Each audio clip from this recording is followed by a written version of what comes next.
Fantastic. We're off to a great start. Also a great start, the chat appears to be broken. Okay, that's fun.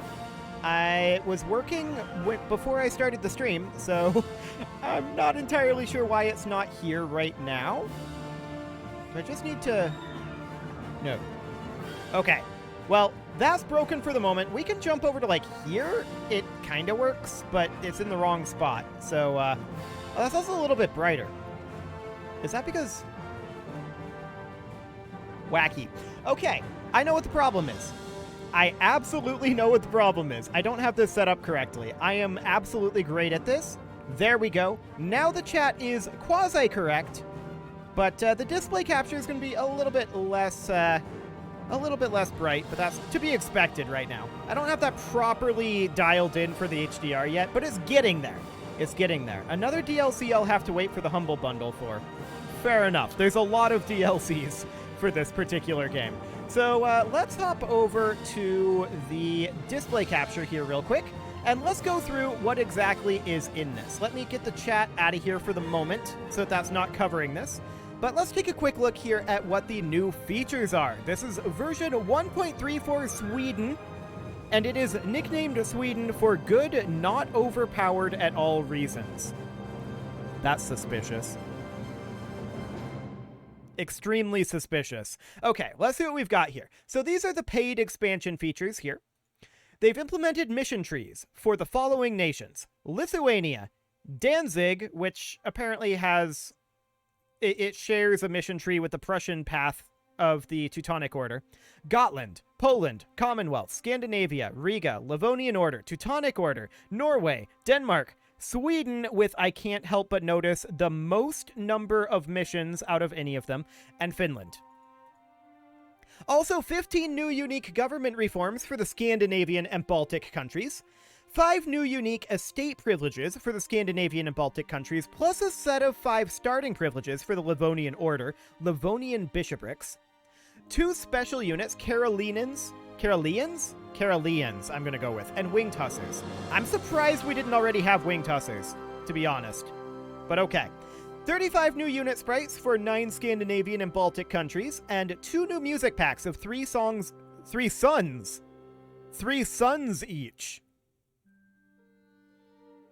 Am I not understanding what music packs are? Is this Crusader Kings? That's a lot of suns. That's 6 total suns. Okay, well, sure. There's 1 for the Scandinavian and the other for Baltic countries. So each one gets 3 suns. Perfect. It's clearly supposed to be songs, but they've typoed this. There's also a new song pack that came out. Let me pull up Steam here. So the new song pack is this one, Guns, Drums, and Steel Volume 3. That's apparently not new. It came out March 17th. I didn't have it. We now have it. So that is fantastic. Let's hop back over here and take a look at the free features. So we've implemented a new mission tree for Lübeck. This is a free feature here. Interesting. With 36 unique missions. The old ones are now available for the tags of Hamburg and Bremen. Interesting. A new government tier for monarchies, republics, and theocracies, which is about the position of religion in your state. 30 unique government reforms in total. That's nice flavor. I like that. Added a new government tier for monarchies, republics, and theocracies, which is about the economics in your state. 12 new government reforms in total. Again, that's very nice for flavor. 19 new generic government reforms for monarchies, 26 for republics, 17 for theocracies, a new diplomatic action to invite to join the HRE. That could get spicy, depending on what limitations are on that. New national ideas for Scandinavia, Livonian Order, Livonia, Karelia, Augsburg, and Bukhara.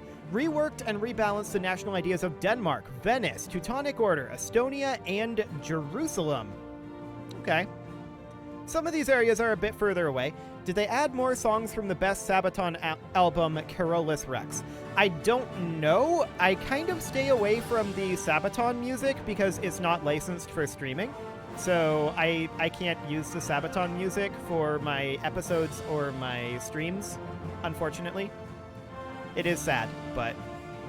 So, as far as whether there were more Sabaton songs added, I did not see that there were any Sabaton ones in particular, but there is Guns, Drums, and Steel that came out in March, which is not Sabaton, to be clear.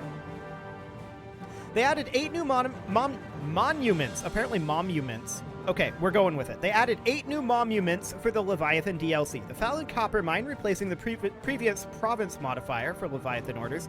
Visby City, Kronberg, Trikai Castle. Yeah, these names are all names. What they do is what really matters. Added 9 new Naval Doctrines for the Rule Britannia DLC owners, which, by the way, we do definitely have. Danish Admiralty for Denmark, Norwegian Sailors for Norway, Dutch Trade Fleet for Dutch and Flemish countries, Norse Raid Fleet for Norse countries, Venetian Arsenal for Venice, Korean Penoxion, I'm gonna go with. I'm not very good at my Asian pronunciation generally, for Korea. Japanese Atakebune, again, I'm really bad at this, for Japanese countries, Hanseatic Trade Fleet for Northern Germany countries, and Aragonese Ordnance Fleet for Aragon. And 11 new achievements, which, since I tend to not play in Iron Man mode, doesn't really matter to me. But for those of you that go after achievements, there are new achievements. Cool. There's been some game balance that has happened. HRE provinces can no longer be added to trade companies. Cool. We're just going to skim through these and see what we can find here. Anything of interest. State House no longer requires an open building slot. Bizarro Ottomans are happy. If they were on this game version, they are not. Additionally, it now decreases local governing cost by 15% and local governing increase cost by -10. The governing modifiers are doubled when constructed on a paper, gems, or glass province. Okay, that would be very relevant to the Bizarro Ottomans. They are not on this game version, though. Courthouses and town halls also no longer require an open building slot. That's actually a really big deal, because that means that blobbing on the high end is much more viable now. Fascinating. Being completely blockaded now decreases global trade power and trade steering by 75%. That makes sense. And expanding the infrastructure of a province now increases local development cost by -25% instead of -5%. Okay. There's been a bunch of government changes here. I think these are probably relatively minor things. Oh, this is a big deal. Extended the amount of possible estate privileges from 4 to 6. That is actually a very, very big deal. Interesting. Merchant republics, Vish republics, trading cities in the Celestial Empire without the Mandate of Heaven DLC active now have access to estates. Cool. Chinese kingdom reform now has +500 governing capacity, +50% liberty desire, and +25% manpower recovery speed. That's neat. Anything else in here that seems particularly major? I mean, this single sentence right here is a big, big deal. So there's that. What else do we have here? Reformist personality, yeah. Anything else of pretty... Oh, new Anglican actions. Okay. That could be interesting. We're not going to look into that right now, obviously. Unless we somehow become like Swedish Anglicans or something. I don't know how we would manage to do that, but that could be exciting. What else do we have here? Regiments that reach 0 strength or 0 morale during battle will now retreat immediately. Okay, that's actually relevant to what was happening in our Bizarro Ottomans game as well, where we were reaching 0 strength, but having lots of morale left and just getting stack wiped by those rebel armies. So that's actually a nice QOL change. I like that. Deployed troops now take daily morale damage equal to 1% of the average max morale of enemy troops. Interesting. Insufficient support cavalry penalty now increases in steps and is based on all front row units. That could be a big deal. That could change our stack compositions. Okay. Fascinating.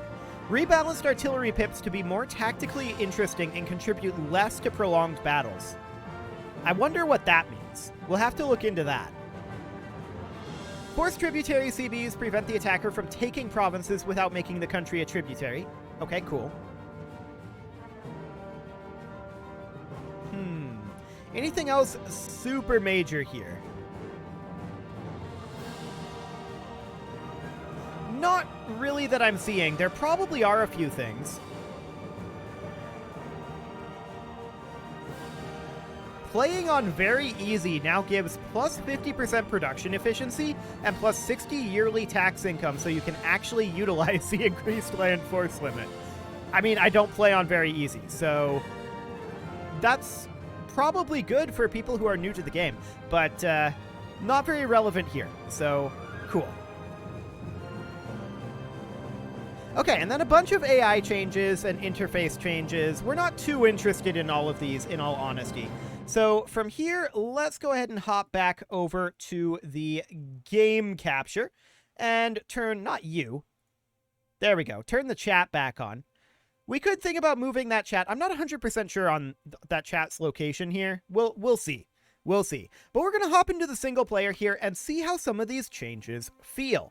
So, I mean, if you guys have been watching for a while, you know I like my tiny little island starts. I'm very tempted by Gotland. Very, very tempted. What's their ideas? Development cost, mercenary maintenance, ship cost, global trade power, merchants, naval force limit modifier, interest per annum. You know what's really ironic? I really like my island starts, or just like small nation starts out in the middle of nowhere. Which this isn't exactly in the middle of nowhere, but like island starts I think are really, really fun. And then I promptly ignore my navy for all time. We could go for Gotland here. It's an interesting idea. Laughingstock voted Riga, I see. That's another potential option. It's got that Livonian order surrounding it, and I mean, you instantly go into the whole like Poland-Lithuania Commonwealth thing. I don't know that I want to go into that for this particular game. We might just go with Gotland. I really do like the concept of this start. That said, we will be hard-pressed to beat Sweden. But do we have to? I wonder what our diplomacy ends up looking like. Didn't this used to be part of Sweden in previous versions at the start date? I think it used to be. We can give it a go. If it goes poorly, we can always stop. Pirates, always fun. I mean, you're not wrong. And Gotland apparently is pirates. So we could definitely do that. Let's see here. We will be playing this in... I mean, there's no reason not to play in Iron Man mode, in my opinion. We may as well. For this particular stream here. May as well. Save game file name. Pirates, that's not how you spell, of Gotland. Cool. So we'll go ahead and start Iron Man here. Let's go.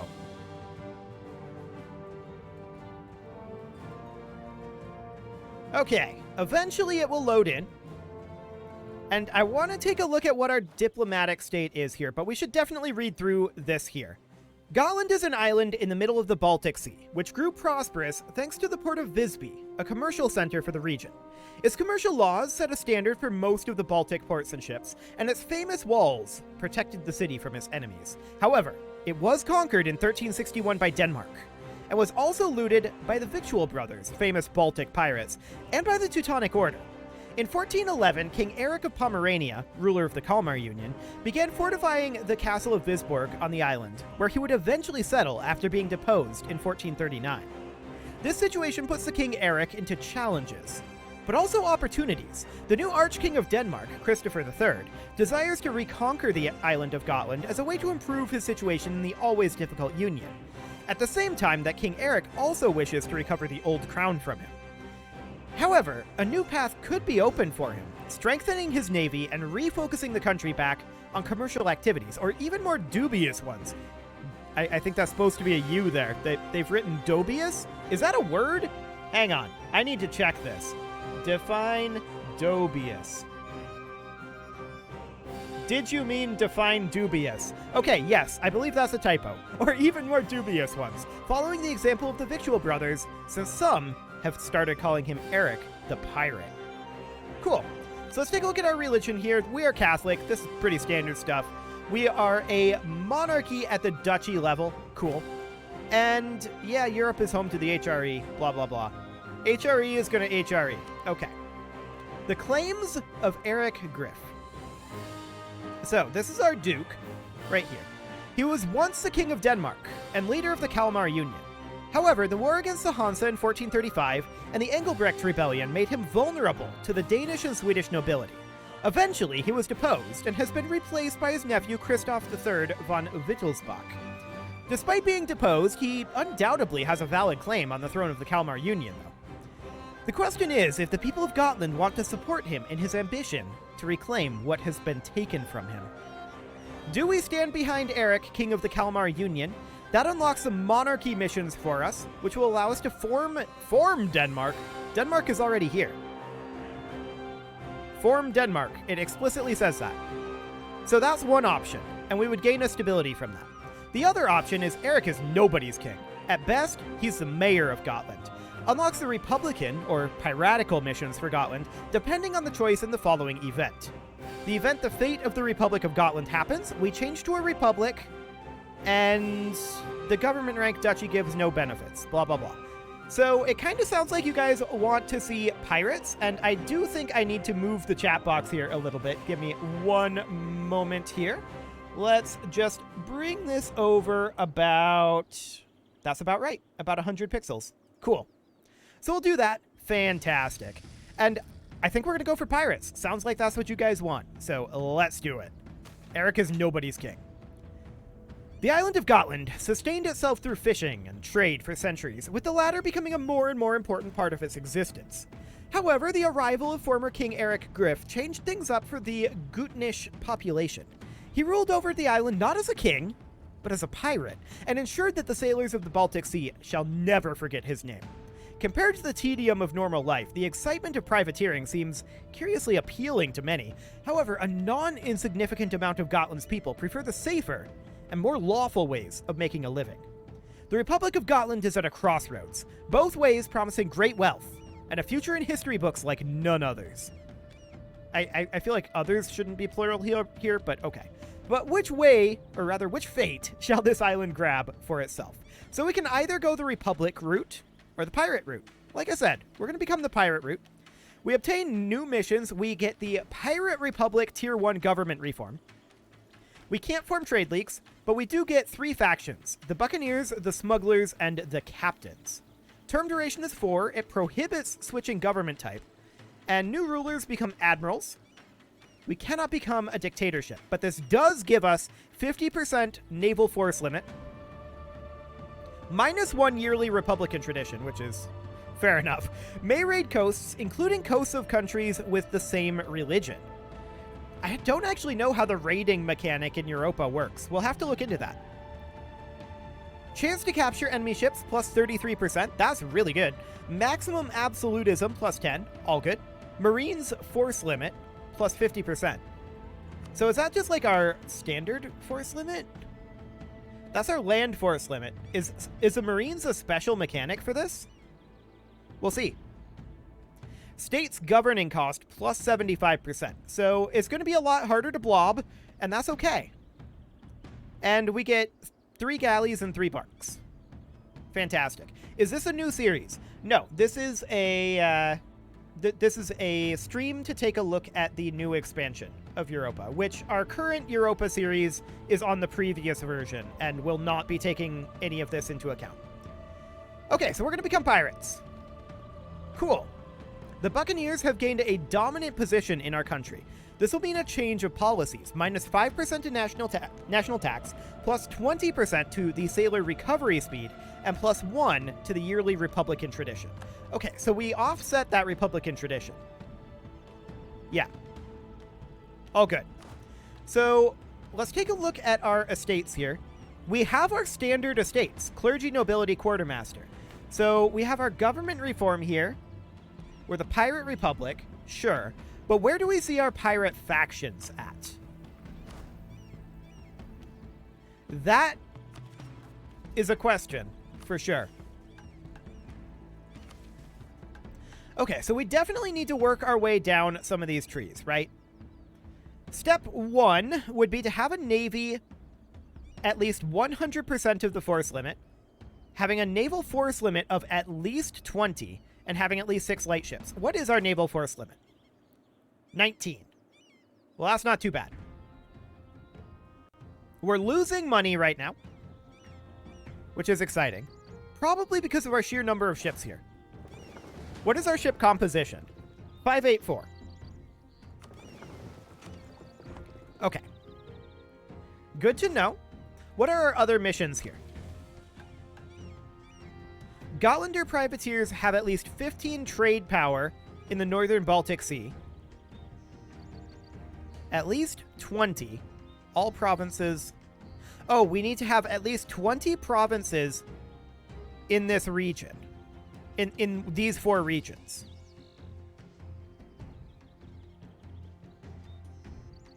Gotcha. That's a little bit confusingly worded. Now you must use the navies. Yeah, that's kind of the point of this kind of a game, right? So hopefully I'll actually do that this time, for once in my life. So we need to hold 20 provinces out here. That's going to be very interesting. Hey, thank you for the $5, Kentuin. How's it going? To you too. Pirates of the Caribbean. Well, we're in the Baltic. We don't even know the Caribbean exists. So, here's the question. How do we grow from here? Well, there's Renowned Pirate King here. We need at least 1 admiral with total pips of at least 12. The ruler is a general. We need to have naval tradition of at least 50 with skill of 444. 1, 2, 3 is our current skill. That's pretty exciting. Okay, so this is definitely a bit of a problem, but let's see what happens if we immediately go out, not hunting pirates. What are we doing? No. We need to go out and privateer the Baltic Sea. That would be a loss as of right now. That will add trade power to the Baltic. And that will add 12.07. So that'll add about another 4% trade power. Okay.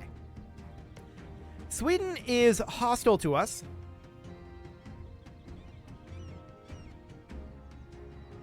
So that's exciting. Denmark, of course, wants to conquer our island. We know that. So the question is, it's on the tree. You make a colony there. Oh, okay. Let me take a look. I didn't look further down the tree. Here it is. Yeah, Pirates of the Caribbean. Bermuda needs to be a city owned by us with 5 provinces in that area. So yeah, we would have to colonize there. Interesting. So my next question is, how does the raiding mechanic work in Europa? I don't actually know how to do that. And that's going to be very interesting to find out. That Scorched Earth there, I don't think it works anything like it does in Crusader Kings. That's for sure. Ally Poland, that's probably a good call. Yeah, Poland is a pretty decent ally. Hopefully they form the Commonwealth. Is this one of the new songs? Like one of the new Guns, Drums, and Steel ones? I believe it is. I don't recognize this one. I say new. That came out in March. Just to be clear. Just to be clear. I definitely don't recognize this one, though. Okay, so first thing we definitely want to do is we want to get them to accept an alliance. We currently have minus 44 reasons. We're on very hard difficulty, so that's going to be part of it. Gotlander army strength minus 34. Fair enough. We could definitely start influencing relations with them, or improving relations with them, rather. I don't want to be in the timeline. Thanks. Okay, so making friends with Poland is a good idea. That is definitely true. The next question is, how do we get started on some of these missions? Well, this one's fairly easy. We need to expand our navy. We need cash. I think Poland will help you if Sweden attacks. Have they already... They're guaranteeing Moldavia right now. They're not guaranteeing us currently. That might be something that changes once we tick forward. We'll see. I'm concerned about our finances. We could drop our army maintenance for the moment. That will help. But I'm definitely concerned about our finances. Marines infantry. Aha! We can have 3 Marines infantry due to the reform of Pirate Republic. They're equally at home on land and sea. They're recruited from the sailor pool and gain advantages fighting across water. So we don't have enough sailors right now to recruit these, right? We just don't have enough.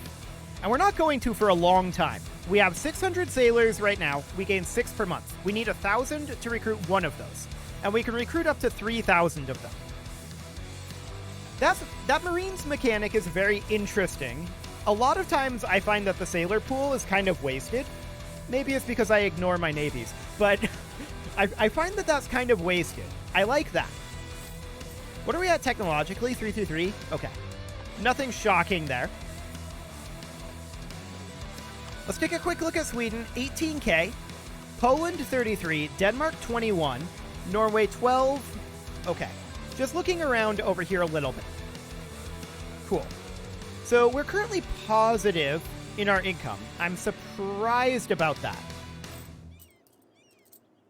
No, this is negative here. This is positive here. Exciting.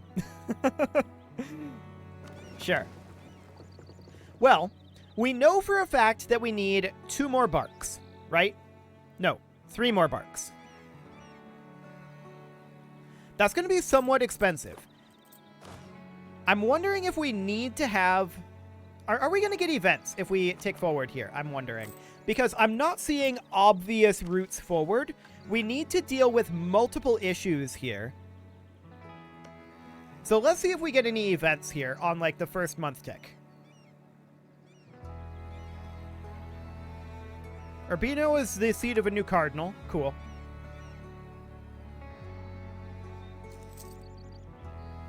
Okay. So we didn't get anything on the first month tick there. That doesn't mean we're not going to. At least 6 light ships. Okay. So what we really should do is we should build 1 bark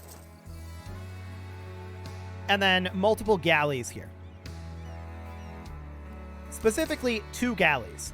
Now that puts us really close. Is this another new song?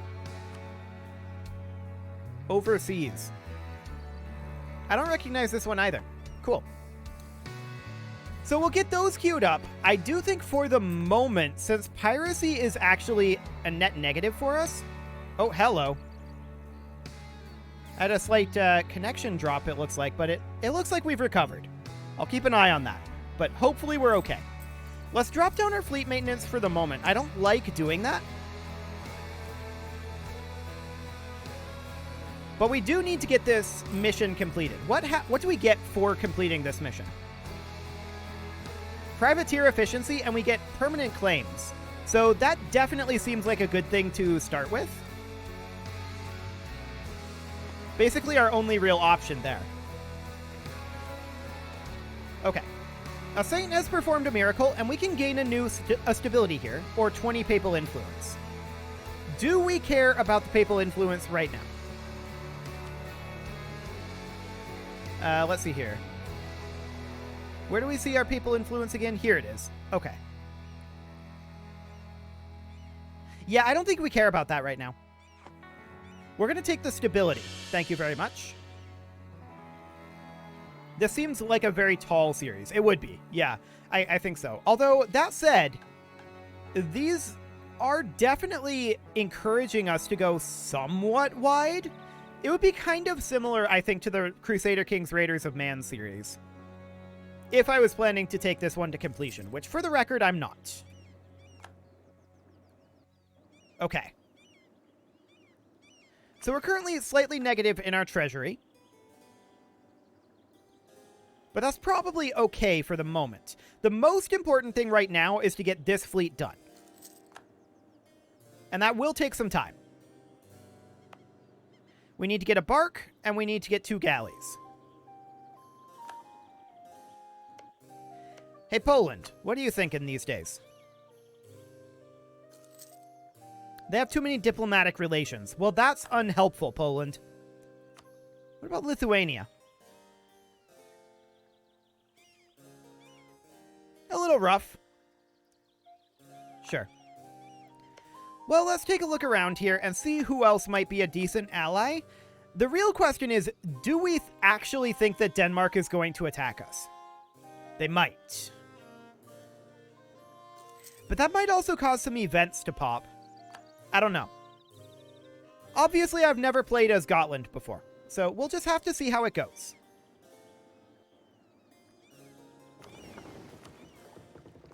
I want to check in now that we've had a few ticks and see what privateering here would look like. Okay. Not great is the answer. Not great. Manpower-wise, we're basically at our maximum. We gain 100 a month. Nothing too major there. Oh. Right. Our maximum sailor pool is 600. At this point, we will never be able to create a Marines infantry. For now. We need to get our sailor cap up. Well, taking some of this land will be part and parcel of that. So let's just see if we can find a path through this. We get permanent claims on all of these areas. So if we look at our geographical areas, we can see that is a permanent claim here. And what were the others? That was Skaneland here. And Denmark, which is this area here. And also on North Jutland, which is here. That's a pretty significant chunk of Denmark right there. That's only Denmark. Only Denmark. In fact, that's all of Denmark, ultimately. For now, anyway. Unless they expand.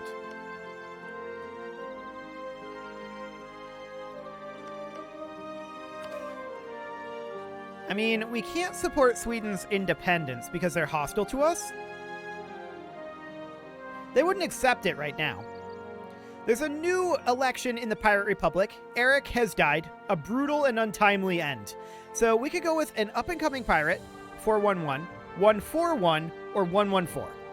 And we could have this go to the Buccaneers, the Smugglers, or the Captains. Now, I haven't figured out yet where we see our pirate influence, our pirate factions at. It does not appear to be estates. We do not currently have any estates. Maybe it is actually the estates. Well, let's go with this guy for now for the admin power. We're lowest in admin. He is now righteous. Okay, sure. Yeah, no estates. Oh, it's probably here. Yeah, factions. Okay, so this is our current factions. So these guys are the desperate and disenfranchised. Ex-slaves, mutineers, and impressed sailors all find sanctuary from the law in the Republic of Pirates. We've also got the smugglers, who are clandestine merchants, willing to risk capture to sell their illegitimate wares. They provide a semi-legitimate front for the fencing of plundered goods. Pirate captains are often former privateers gone rogue, either out of greed or with a political motive. They have the experience, education, and charisma to lead the pirates. So these guys gain influence through privateering. These guys gain influence through being at peace. And these gain influence through coastal raiding. And we can spend admin power, diplomatic, or military power to boost the influence of the factions. Interesting. So my next question is, how do we raid? Do we need Marines to raid? I don't know. Or do we have to just put some guys out on the sea? Let's just attach these to our transports for now. And we're going to take our transports out, and let's see what we've got here. Do we have options? Raid coasts. A fleet is able to raid the surrounding coastlines for sailors and gold, provided it belongs to a nation with appropriate ideas. Other fleets currently hunting for pirates in the region reduces effectiveness. Their opinion of us would decrease by 25 per province, down to at most minus 100. This raid would give 432 sailors and 29 gold. Okay, let's try bringing them back. Do we need the troops there? Let's bring these guys out. Okay, cool. So we'll raid that. It happens instantly, apparently. And we gained 432, which did exceed our maximum. Now that's interesting. So if we come down here, we're losing sailors for missions, but that's fine. We come down here, we raid again. This will give 97 gold and 1,613 sailors.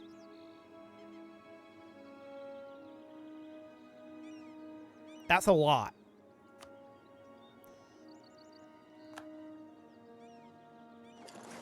And then we come back. And in theory, now we can recruit those Marines, or 2 of those units of Marines anyway. We could also come down and raid over here. Raid Paris. I mean, I don't know that you can in Europa, because there are no navigable rivers in Europa. I don't think you can do that in this game, sadly. There might be like an event or a mission to do it, but I don't think that's a normal thing that you can do. So we're going to raid this, and that's going to give us 393 more. Then we'll come up over here and continue our raid. 389 more soldiers, and then we'll come back home. And we'll recruit our last unit of Marines infantry. Okay. That's definitely very interesting.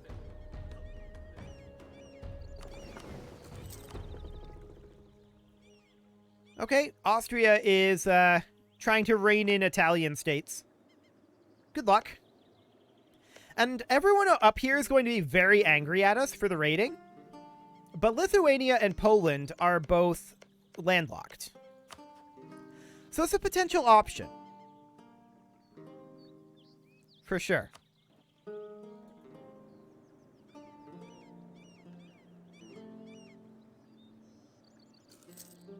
Okay, so we're currently losing money, and that's not super shocking. We do have this fort here that we can unmaintain. That will save us a good amount of cash. Now, we're still making a galley here. We do have our 6 light ships at this time. But we are now only needing our 2 galleys to be built. 1 galley? No, there's 4 units queued. So we need 2 galleys here still. Yeah.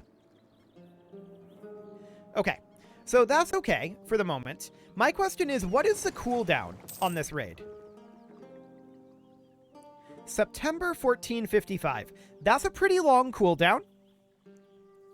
So we're looking at a 10-year cooldown for the raid. So we're going to have to go pretty far afield if we want to consistently raid. The question is, how important will consistently raiding be? Probably fairly important.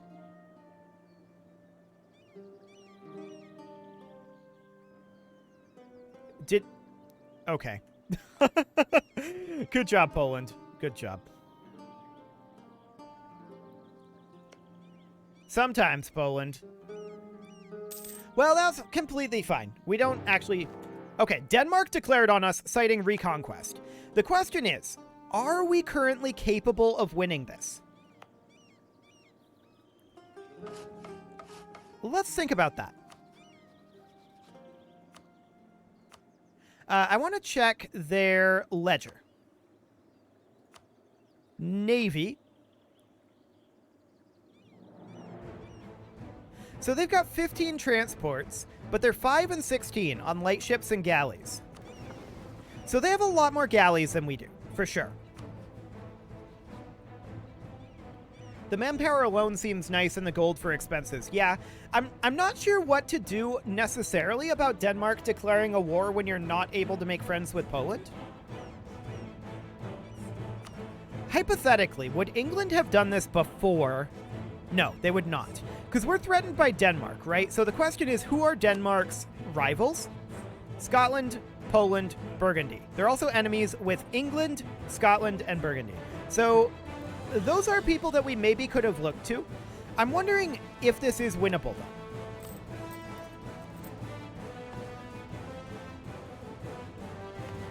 How quickly do these medieval infantry build?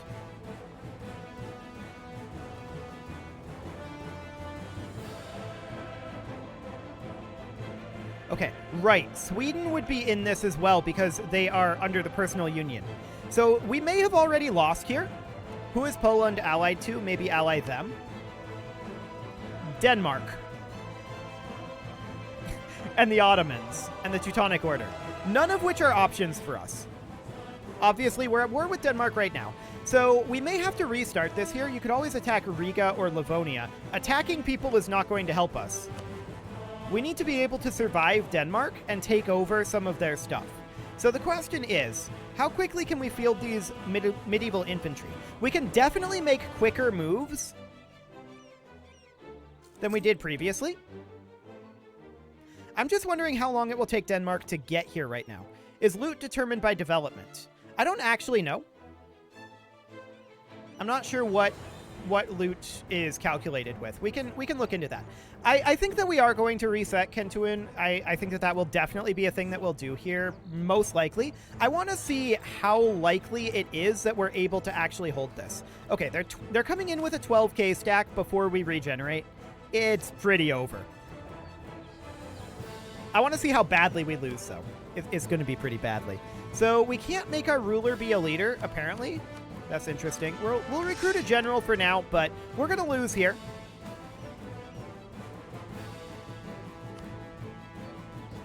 Cool. So clearly we misplayed this early game. There's no doubt about that. There's clearly supposed to be a better way through this. So we'll look into that. But I want to see how this goes. We did get one of those units recruited there. We can definitely get these going faster. That's for sure.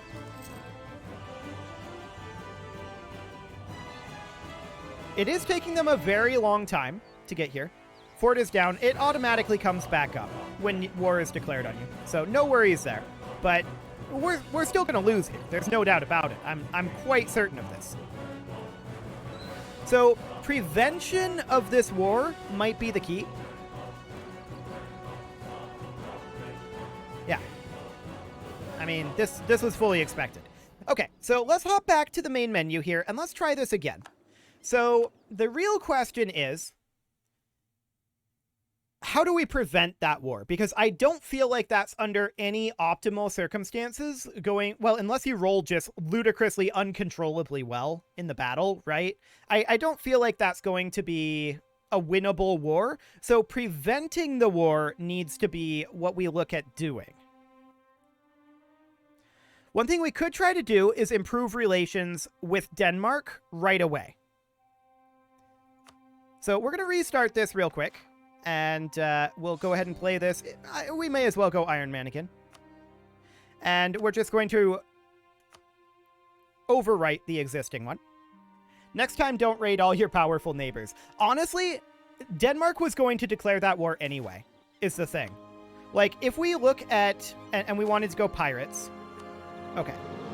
So pirates. If we look at Denmark here, Denmark is already angry at us, and no matter what we do, they will be. Denmark, it said in the initial thing, in the initial, like, backstory, it wanted to recapture Gotland for prestige purposes. This is something that they're going to look to do every game. So, one thing we could try to do is we could try to simply improve relations with Denmark and Poland. I love the idea of getting a Poland alliance. But with it being very hard, I think that that's probably not going to be a super easy thing to do. So we'll improve relations here, And I'm going to immediately group these together. We're going to change how we play this early game slightly. I'm still going to drop our army maintenance. And if we had had full army maintenance when they declared on us, we may have been okay. Actually, let's run on full army maintenance. Let's head out over here. And we're going to raid Sweden. Then we're going to come up here and keep raiding Sweden. Raiding is the only way forward here, but what we want to do first, our first recruitment here is a unit of Marines infantry. Then we come up here while that's recruiting, and we need to get the, not manpower, but the sailors to recruit additional Marines. So we're going to come up here and continue to raid just Sweden. Sweden is going to be very mad at us. I'm aware of this. So we're going to head up over here. We don't need to be on speed 1. Thank you very much. Let's bump that up to speed 4. And we're going to raid up here. Not a lot of manpower from these raids, necessarily. I'm guessing it is based on development, because these provinces are 9, 20, 13 in Stockholm. Okay. Raiding them will probably make them attack you faster. Improving relations and not raiding Denmark would buy you time. Yes, I'm not intending to raid Denmark at this time. I'm keeping our raids up this way for the moment. Okay, we've apparently already raided here. So we can head over to the northern Baltic Sea and raid the Livonians. I don't expect them to attack us anytime in the near future. We can come up here and go to Novgorod, who will have some Muscovy problems very soon. Cool. And then come down to the eastern Baltic, and that's the extent of what we can raid in this area of the Baltic for now. But that should be close to enough. It's close. It's not quite enough. So maybe we're going to come down over like here. I don't want to raid Denmark right now. It looks like raiding here did raid this location. But for the time being, I'm hoping that it'll be fine and buy us time. We're definitely going to need to hold off the Danish attack. Mercenaries might be another option. But I think Denmark is very likely to attack us no matter what. But I don't think raiding them helped, to be clear. So we're going to make our way down over here and see about raiding some people who are more far afield. Okay, so we're going to... This is too far away from our homelands to raid. Okay, so we cannot raid here. If we were to come up over this way to the Norwegian Sea, is that too far away? It might be.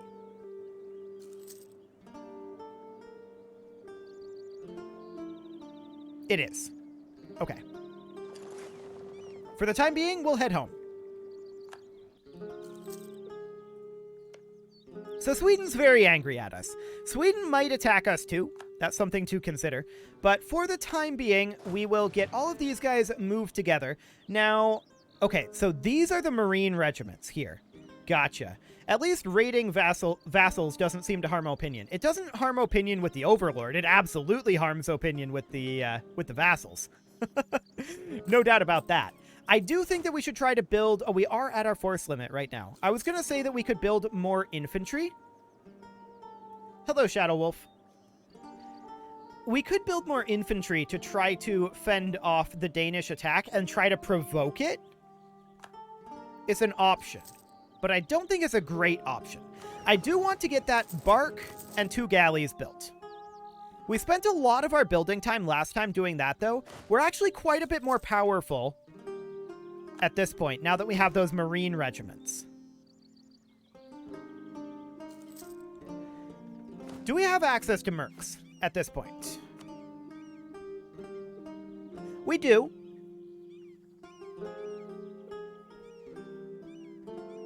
Interesting. Is a 10-year cooldown for raids. Okay, Denmark declares on us. We knew that this was very likely coming, right? And yeah, they did have a minus 23 from raiding coast, but I think they're going to do this every time pretty much, no matter what. I think Denmark is always going to declare war on us, so we need to figure out a way to survive this war. It's always going to be tough, though, because Sweden and Norway will always be part of it. as will Holstein. So this is always going to be very, very difficult for us. Can the Marines be trained? You mean like drill them? Because the war happened so early, like we're less than a year into this game. Because the war happened so early, drilling them will just drop their morale to nil.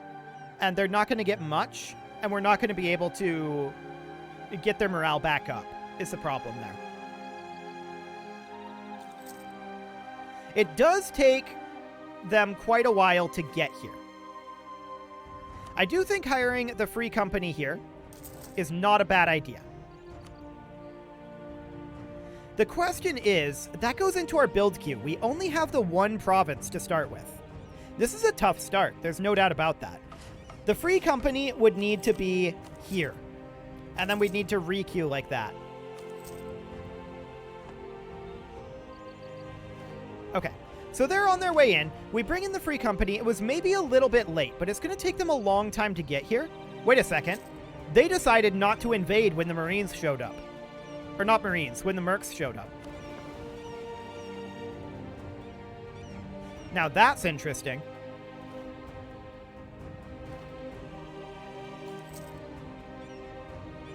Four heavy ships, 9 transports. I don't think we can take on 4 heavy ships with 5 light ships and 8 galleys. They have no galleys, though. We could risk it. This is a pretty good admiral here. We don't know where their other fleets are. They're very likely to attack with their other fleets when we venture out here.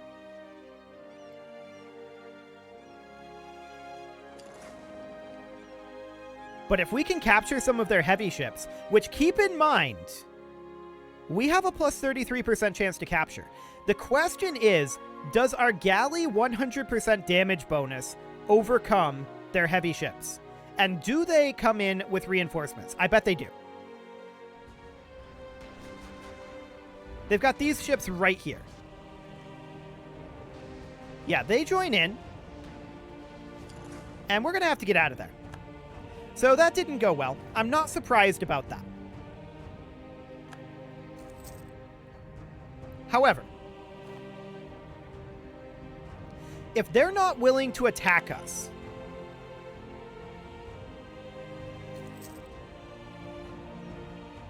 then this is very interesting. Okay, they're coming in now. We have gotten time for our mercs to regen morale. We definitely need to roll up a leader. They have a 2-star leader. This is going to be dicey. Very dicey indeed. Sweden is coming in to attack us. We get another morale bump. They are now halfway here.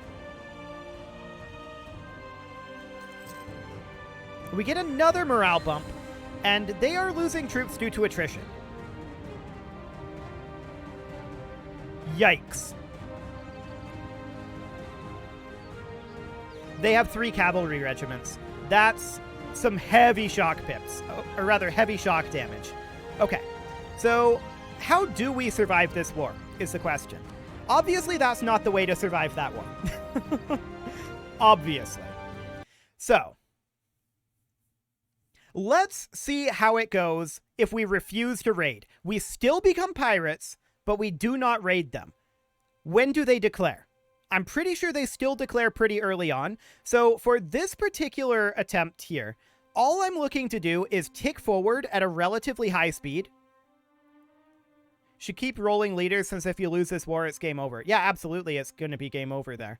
I don't think that rolling leaders would have saved us, to be honest. They had huge shock advantages over us. So there's definitely a way to do this. We just need to find it. What is our start here? So I'm going to try still going Pirate Haven. But you can see here, where is it? In here. The new Archking of Denmark desires to reconquer the island of Gotland as a way to improve his situation in the always difficult Union. So, yeah. We're going to go back to pirates here. And it could be that Pirates is just incredibly difficult. There is another option in that we could take it off of very hard difficulty and see if Poland would be more willing to ally us then. They would. They'd be more willing. Not that they would be willing. But I'm going to try increasing relations with Denmark and with Poland. We only have the 2 diplomats. I'm not going to really do anything else here. We're just going to speed forward at speed 5 and see if we take no action other than increasing relations. If we take no action, when does Denmark declare? That is my question. Do they declare at approximately the same time? Last time they declared about October of next year. We gained some corruption there, whatever.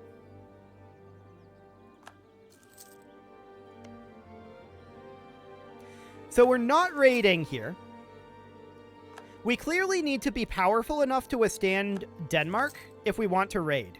But the way to become powerful enough to withstand Denmark is to raid. It's kind of a catch-22 there. Denmark now has a positive opinion of us. It is now June.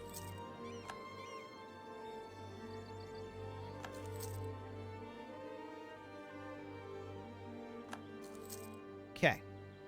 Here's September. It was around here in the last game that they declared on us. Now, there's going to be some random variation there.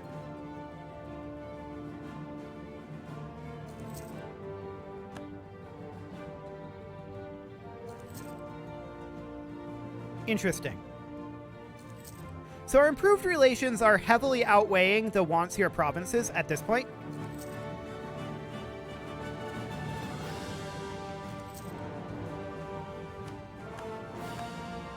Mercy from loans and raid money. Or mercs. Yeah, we did hire mercs last time. But we could have merked up harder. We could try to just go all in. The problem is there's not enough time to control the seas. We're not going to be able to build more than 1 ship. So we're definitely not going to be able to take the fight to Denmark, at least at the beginning, unless we get tremendously lucky. You'd have to get them before the war. Yeah. So that's the main problem, is we can't leave Gotland once Denmark declares war, because Denmark and Sweden just have a much more powerful navy than we do at the beginning of this, right? That said,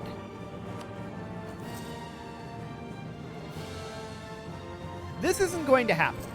I can tell you that right now. We're not going to make friends with Poland. Who else could we potentially make friends with? I don't know that anyone would really be interested in being allies with the Pirate Republic. It does seem like we can get away with not having Denmark attack us under certain circumstances.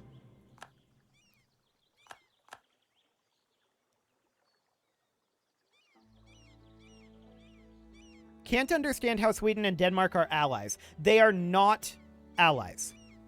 Sweden is a junior partner under Denmark in a personal union, and they want out. Independence is currently supported by England and Austria. They have 100% liberty desire. So what we really need to do here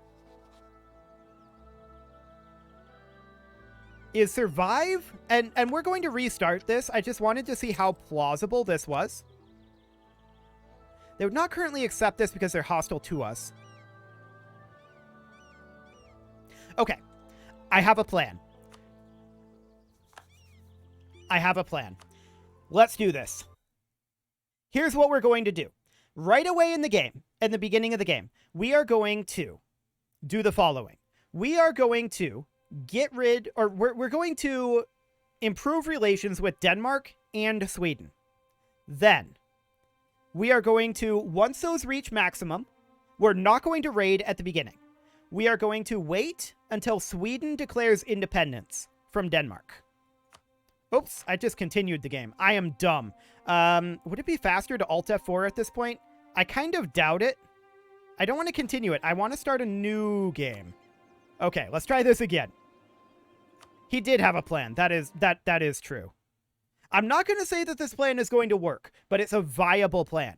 So we increase the opinion of both Denmark and Sweden. Once that reaches max, then we pull back the Sweden diplomat, and we support their independence, along with, in that particular case, it was England and Austria. I suspect it'll be similar later on.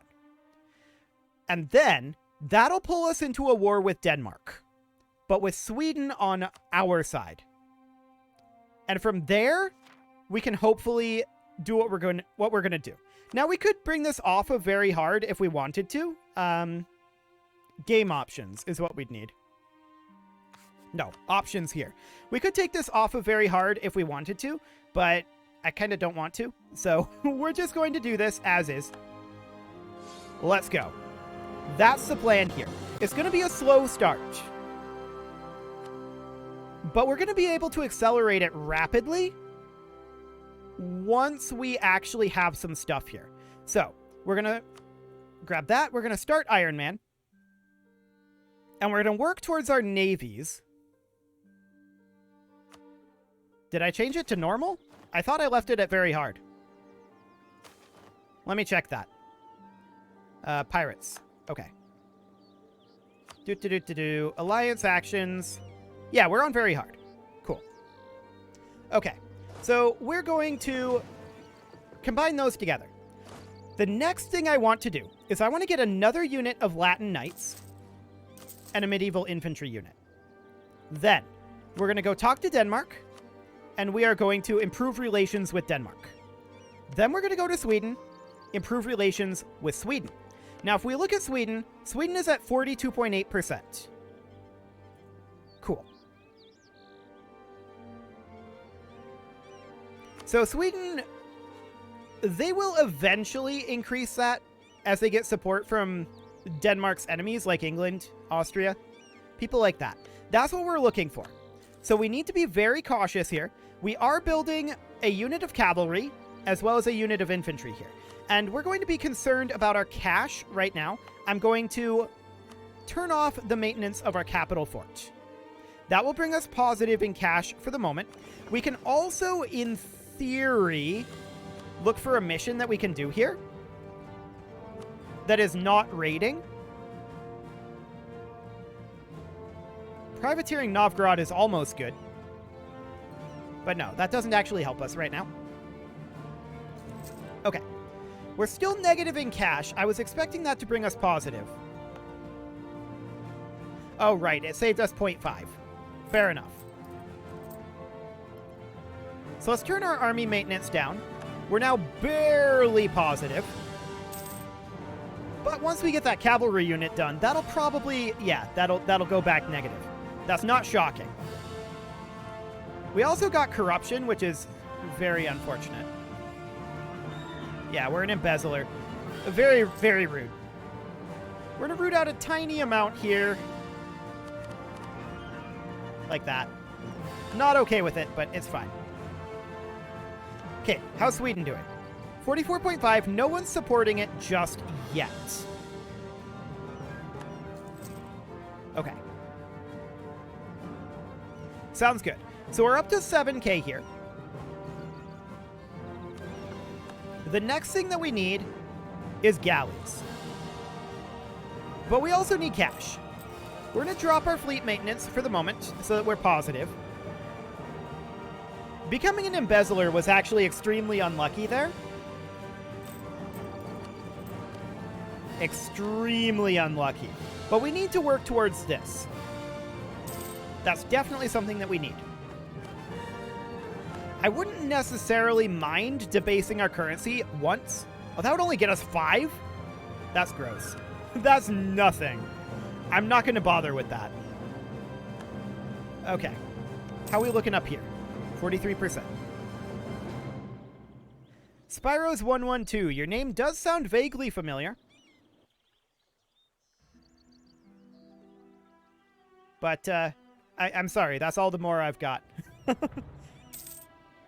So nice catching me live. Well, I'm glad you're here, and I go live every weekend at this time. From 11 to 4 Central, which is UTC -5 right now.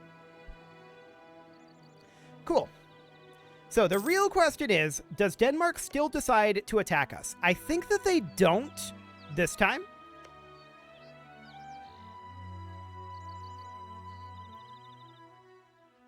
%42.4%. That's definitely going to come up. Let's bump this up to speed 4. There's no point in being on speed 3. But it's going to be a slow start. We know that for a fact. Good job, Poland. Good job. Okay, so who hates Denmark? England, Scotland, Burgundy, Novgorod. Cool. So in theory, well, Denmark declared on us. They didn't do that last time. Ah, with the naming in the Stellaris plant streams. Nice. Okay, I knew that name was vaguely familiar. So this is an unwinnable war for us. And I feel like we have to continue restarting until Denmark decides not to do this. So when we took basically no actions, I don't want to go to desktop. When we took basically no actions, they didn't end up declaring on us. That might have been just random. But that's definitely an unwinnable war. This start is feeling a lot like the Byzantium start, where you end up, or we want to defeat ourselves to others, yeah. But this feels a lot like the Byzantium start, where you have to fish for the perfect start. I don't know, maybe we should try a different one. This is feeling very RNG dependent. There's definitely a way to make it happen, but it is feeling to me like it requires RNG. Lucky nations have to be set to historical. There we go. Cool. Okay. I'll give this one more go. And the difference there was we lowered the maintenance of our units and built new ones. Previously, we didn't take any action there. So, if we improve relations here, we'll see if this is repeatable. We'll take no actions here. We'll tick forward other than improving those relations. That might have been completely random. But I do definitely want to turn down the maintenance of this fort. Okay. And we're just kind of losing money at this point. Independence is immediately supported by Novgorod. They still have a hostile attitude towards us.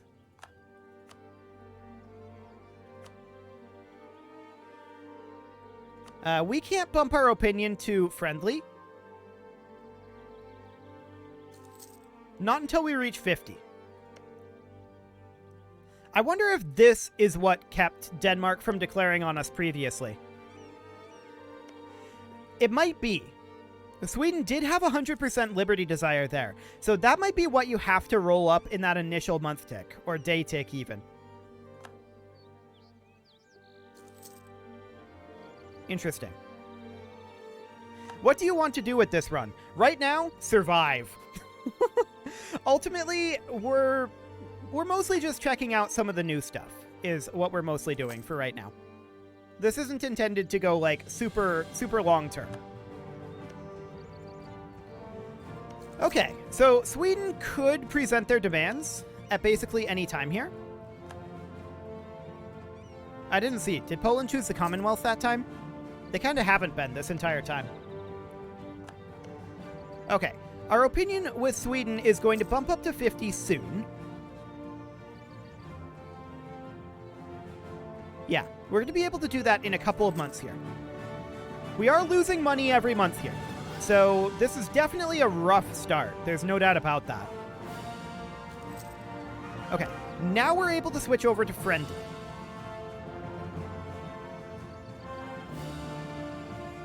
Cool. And we're hoping that they switch off of a hostile opinion with us, because we want to be able to support independence, and they would currently accept that if they weren't hostile towards us.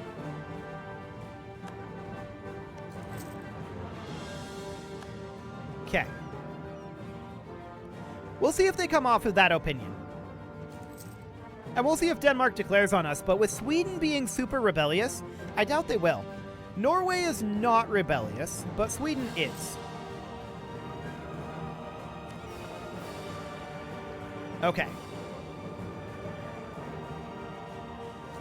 I was gone 7 minutes since you explained your plan. What did I miss? Well, we're trying to put it into effect. The first attempt, Denmark declared on us basically immediately, so we had to try again. I'm seeing some frame drops happening here. Let me know if there are problems with the stream. And if so, I'll restart the stream. But hopefully it's recovered. It looks like it's doing okay now. Cool.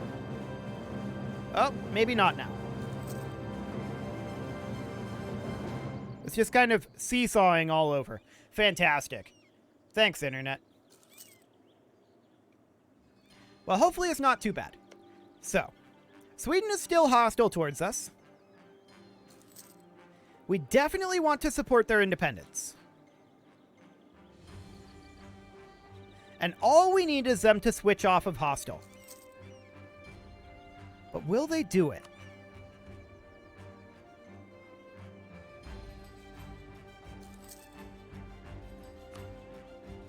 I don't know.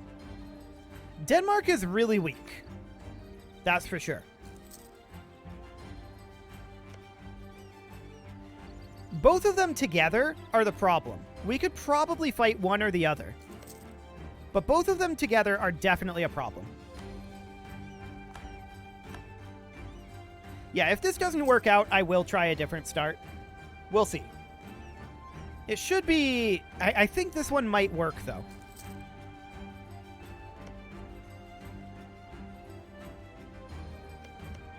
Cool. It's only Novgorod. If England was in this like they were in the last one, then they definitely would be interested in this. We're going to be capped out with Gotland pretty soon, or rather with Sweden pretty soon. We might go for a Sweden start ourselves after this, just because it's something that we can get going fairly quickly. We'll see. If they don't switch off of hostile, then we'll be upset. This is definitely a start that you can do. You just have to get exactly the right start. Oh, they now accept it. Cool. So we support Sweden's independence. Beautiful. And that's exactly what we need. So, at this point...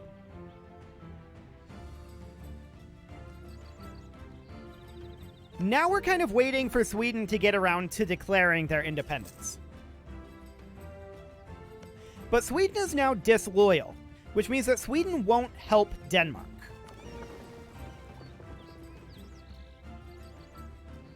Which means that in theory we could raid down here. Our opinion with Denmark is really low now because, oh, hello, they're in a war with Novgorod.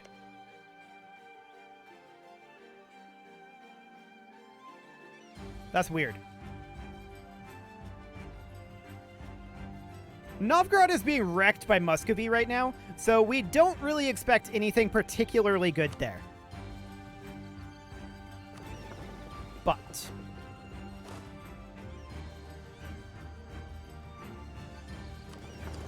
let's go raiding.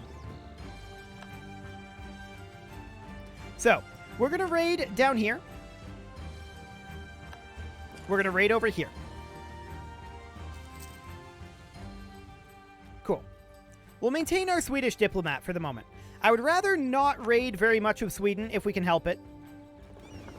And we'll come up over this direction. We're not going to raid in Kattegat, I don't think. It's too far away from homelands anyway. So that's all we can get. We can definitely raid the Teutonic Order.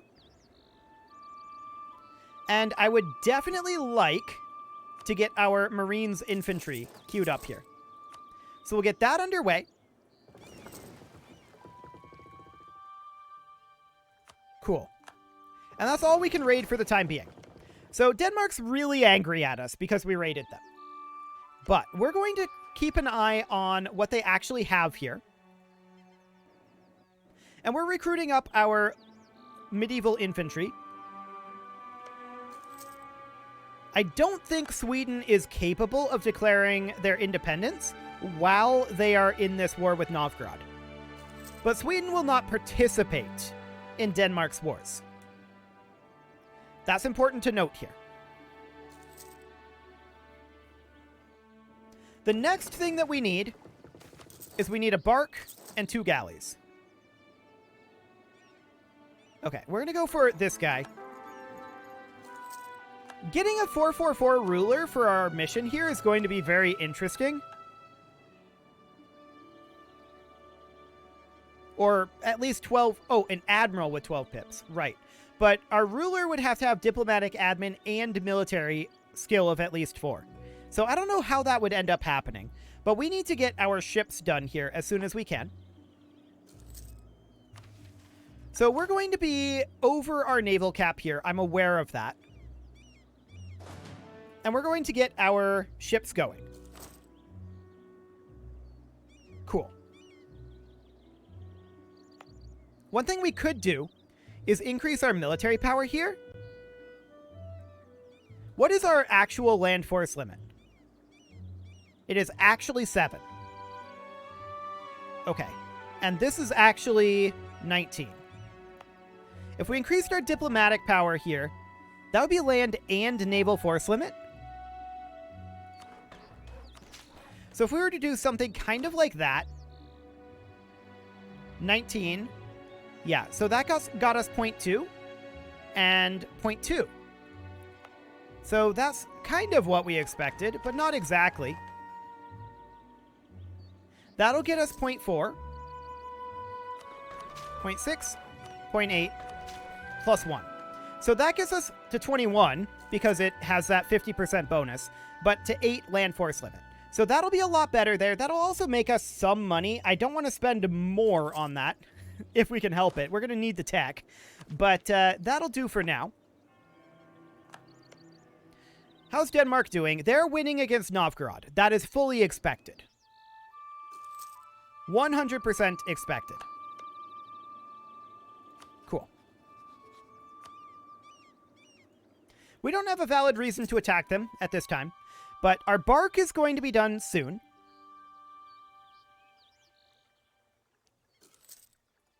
Beautiful. Okay, that war is over.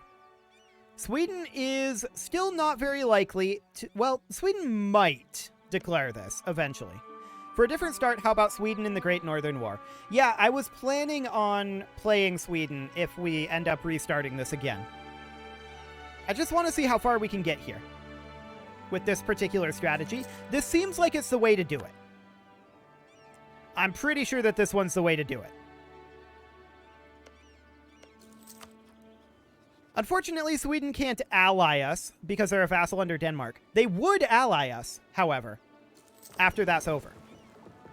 So we just need to wait for Sweden to declare their independence. They're currently slightly weaker than Denmark, but with us, honestly, we can win that. Oof. We're going to gain the power, but I don't love it. Okay. So we need to get our fleet built up.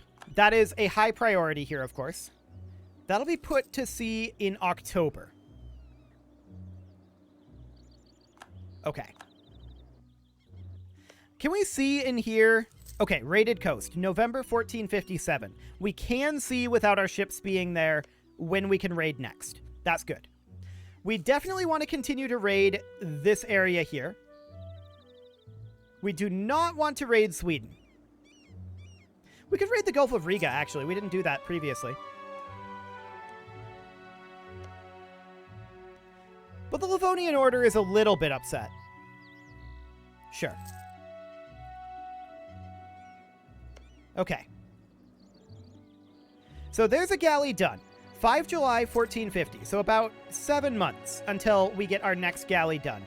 And that will finish our first mission here, which will give us a permanent claim on all of Denmark. We can also enact a government reform, giving us Articles of Agreement for Sailors Modifier, Yearly Republican Tradition, and Buccaneers Influence, Trade Power Abroad and Smugglers Influence, privateer efficiency and captain's influence, or morale of armies, morale of navies, naval maintenance modifier, yearly Republican tradition, and privateer efficiency.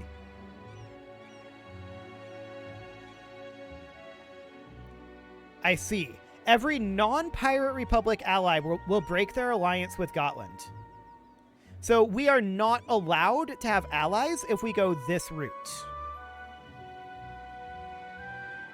Interesting. I think we go for the Smuggler's Haven. We really do need cash, so trade power would help us with that. Cool. So, we just need that galley to be finished up. Let's go up to speed 5 for the moment, since we're just waiting on that. Excellent.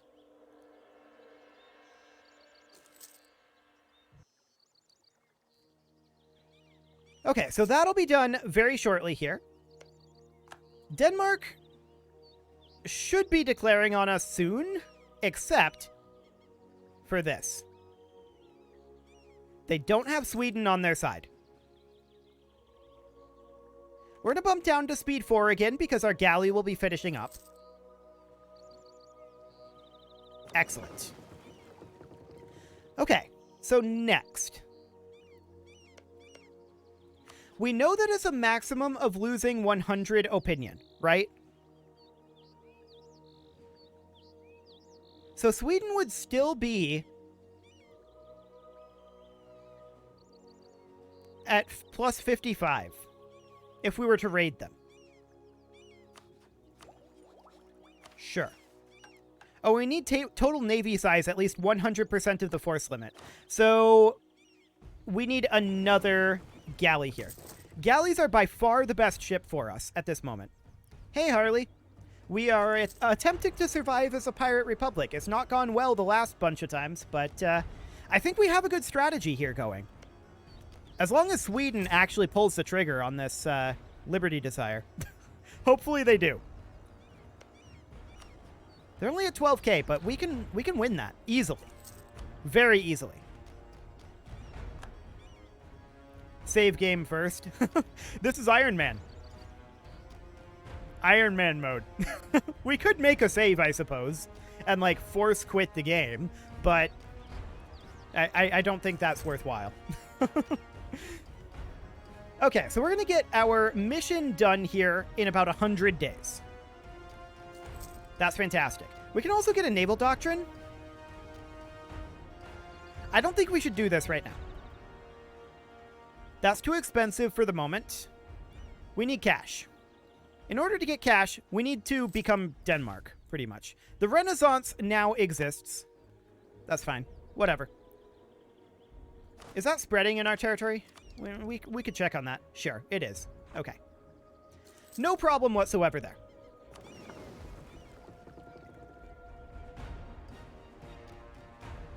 Okay. 10 days left here. We're now at our force limit. We should be able to complete this mission. Yes.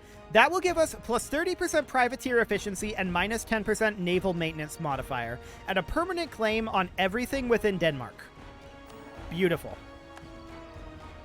From there, we can sink the Danes. Denmark must not exist, or have a fleet larger or equal than Denmark. We're actually kind of close to that. Cool. I definitely wouldn't mind going after Denmark. Hypothetically. Hypothetically. Yes, I thought so. So we have the Conquest CB on Denmark now. We need Sweden to pull the trigger here. But they're probably hoping for somebody a little more powerful than us to support them, is what I'm guessing.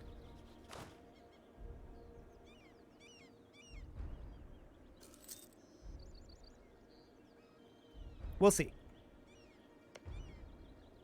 The raid expires in 57, so it's going to be another 6 years at this point.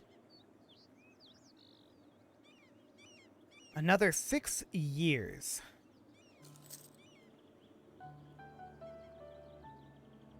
We're at a maximum number of Marines, correct?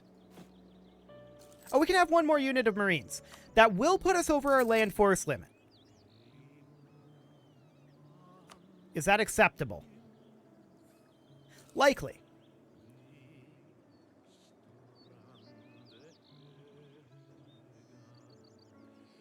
Okay.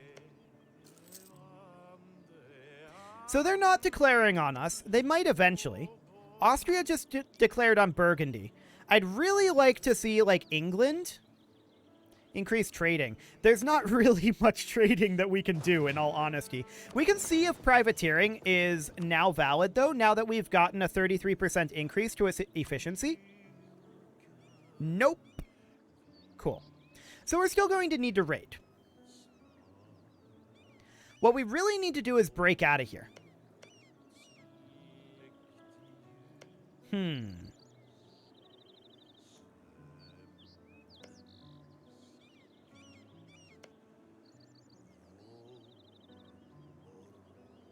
Interesting.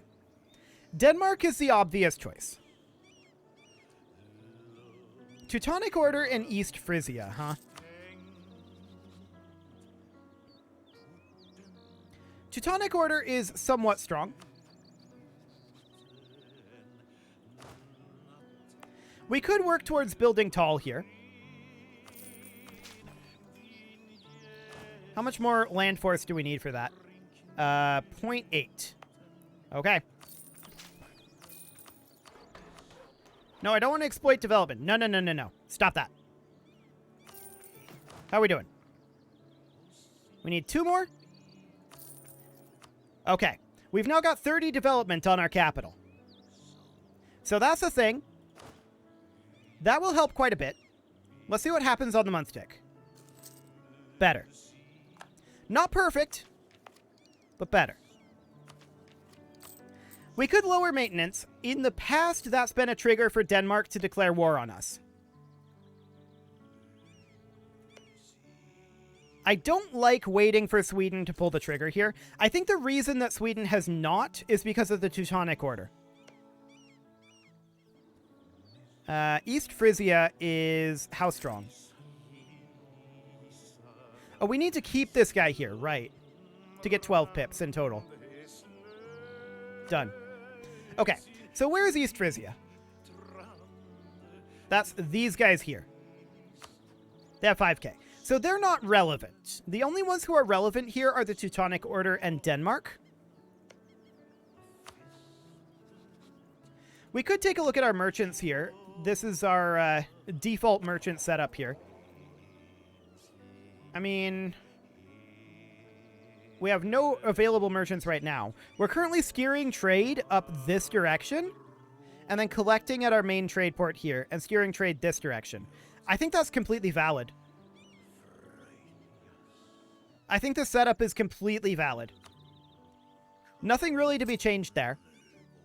There is one potential change that we could do, but I don't... Our trade value in those other nodes is so low. I don't think it's worth it. Just double checking on our privateering.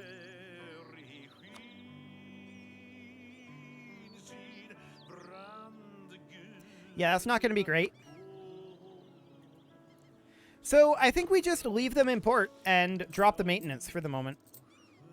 Do factions replace estates? Kind of. Kind of. We don't have estates as a pirate republic. They're not in this tab. They are down here. This is where the factions are. And we can change or increase or decrease their influence. I'm not sure what their influence actually gets us, though. Oh, here we go. National tax modifier, sailor recovery speed, and yearly Republican tradition. For them being the leading faction. And then there's these down here as well. I don't know if we get these or not, because they're not leading. Regardless, that's what we've got going on there. So yeah, I think the Teutonic Order here is the problem. Who are they enemies with?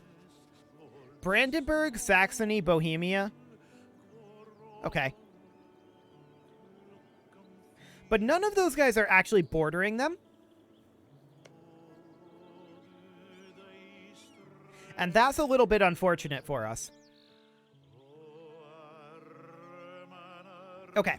Let's speed forward on speed 5 here and see if anything starts to happen. Because at this point, we are mostly in a holding pattern until the coasts over here are available to be raided again.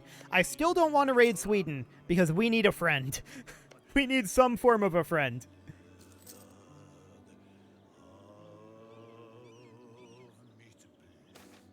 A gift to the state, huh? We'll take 7 ducats. Absolutely. That'll be great. So it'll be like 4 years until we can raid over here again.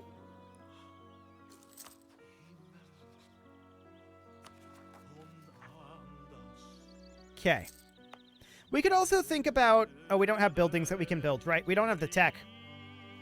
We are going to need to up our tech levels, so we're certainly not going to put any more development into our capital. That's for sure. But we did need to get a bit of a capital going there. Our only move is to take stuff from Denmark. And we can't be the initiator on that. That's what's unfortunate about this start. We have to wait for either Denmark to get into a big war with, I don't know, England or something. Danish, Russia. We need to wait for Denmark to get into a big war with somebody, or for Sweden to pull the trigger on their independence. One of those two things are necessary. And Novgorod was not that big war, for the record. Novgorod was never, ever going to win their war. So, it's currently out of our hands, and we're not in control of when we get going here. Which is something that I must say I don't love about this start. We pretty much have to wait for something to happen. But that's okay. We can cruise forward here on speed 5. A traveling minstrel, huh? A free stability is probably for the best here. And we're definitely going to get some technology when we can. An election in the Pirate Republic, huh? Oh, okay. That guy died. So we're going to go for, probably continue going for the... Actually, let's go for the smugglers at this point. I think that getting rid of that national tax modifier and increasing our trade efficiency and trade power would be great. So these will switch around soon. A naive enthusiast, huh? Okay. Denmark will get into a war eventually. 11k. That's not that much more powerful than us, but I do want to get at least one more cavalry unit. And it is the Teutonic Order that's the problem here.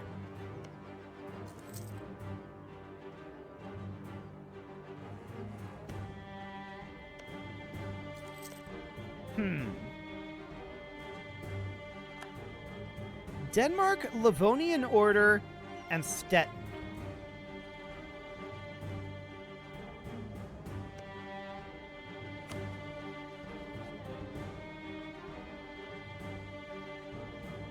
If we only had Sweden as an actual ally, here's what I would do. I would declare on Stettin right now.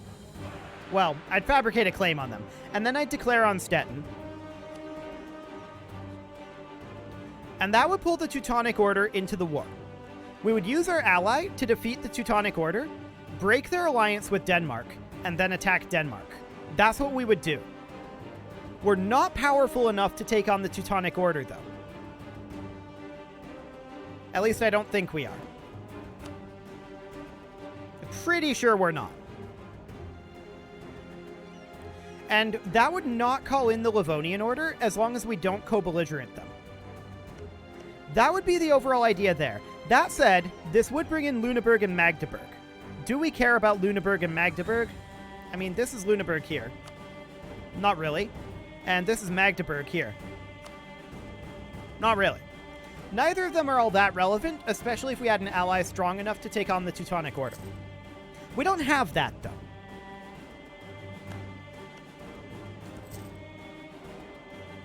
England is fighting France and Spain. Who could have possibly seen this coming? Austria is now considered a great power.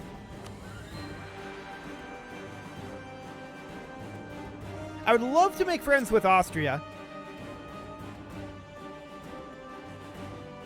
but I don't think that's going to happen. What about Lithuania?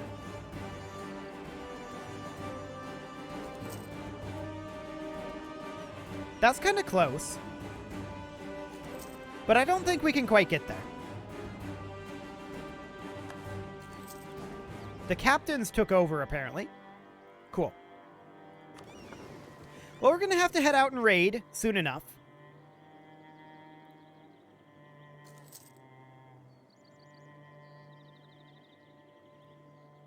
If nothing happens here before we get to, I don't know, like 1460 maybe, we could consider swapping to Sweden. That'll probably be more interesting, for sure. This is a very interesting start if you can get it going. But we managed to survive the early game, so that proves that this is definitely a viable start. We just need the right circumstances to crop up to take off. They haven't cropped up now, and it's not in our control as to when they will. So I think what we're going to do here is we're going to go until we can raid. We're going to raid, head back, and then if it hasn't popped by then we'll start a new game with Sweden. I think that'll be the plan. So we've got about a year to go here. This is definitely a viable start. There's no doubt about it. It took some experimentation to figure out the path to take. But now that we have that, I'm feeling pretty content with this, other than, of course, the fact that we are not in control of our destiny, and we need to wait for people to, do stuff. Which could happen anytime, or never. So that's all very exciting indeed. Very, very exciting. When is this raid over? November 1457. Okay. So we can head out here fairly soon. It's currently May. June.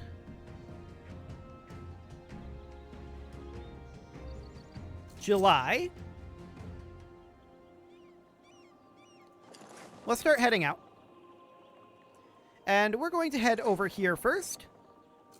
It's now September. This raid is over in November. So we've got like 2 months here. And we'll get that going as soon as we can. We can grab a technology. Sure, may as well grab Dip Tech. No reason not to. And we can raid. And we'll come on over this way. And we can raid. And we'll come on over this way. So once we get going, this is going to be a quite powerful start. But it's going to be a slow burn, for sure. I think we're going to stop the Gotland start there for now. We'll save that, and we may come back to it another time, I don't know. But we'll hop back to the main menu here, and let's see what it feels like from the other side on Sweden. We're going to start under Denmark, so we'll have to break free, but that's probably not that big of a deal, all things considered. That's something that the game is, like, designed to do. So that plan will definitely work, but it does not put us in the driver's seat. That's for sure, for Gotland. That said, Gotland is kind of never going to be in the driver's seat until it gets some of the territory over there. So let's definitely create a new game here with Sweden. Iron Man mode. Fantastic. And let's... what should we call this one? This is Sweden. I'm very creative. Perfect. Okay, so let's start this up and let's see how a Sweden start feels these days. I haven't done a Sweden start ever? Have I ever done a Sweden start? Not on the channel, I don't think.